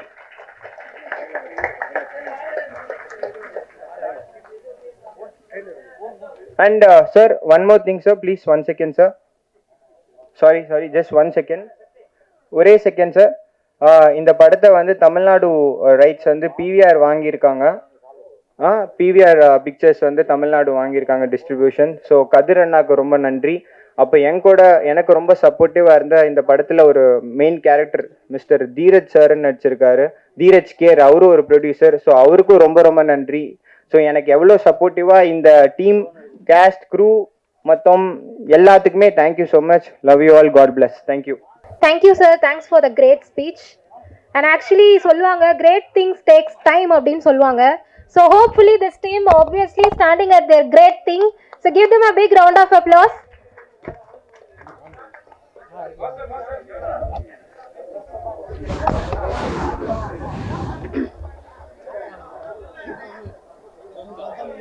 And now இவ்வளோ நேரம் எல்லாருமே காத்திருந்து வெயிட் பண்ணிட்டு இருந்த தருணம் ட்ரெய்லர் லான்ச்காக. அண்ட் இப்போ எல்லாரும் சேர்ந்து ட்ரெய்லர் லான்ச் பண்ணுவாங்க.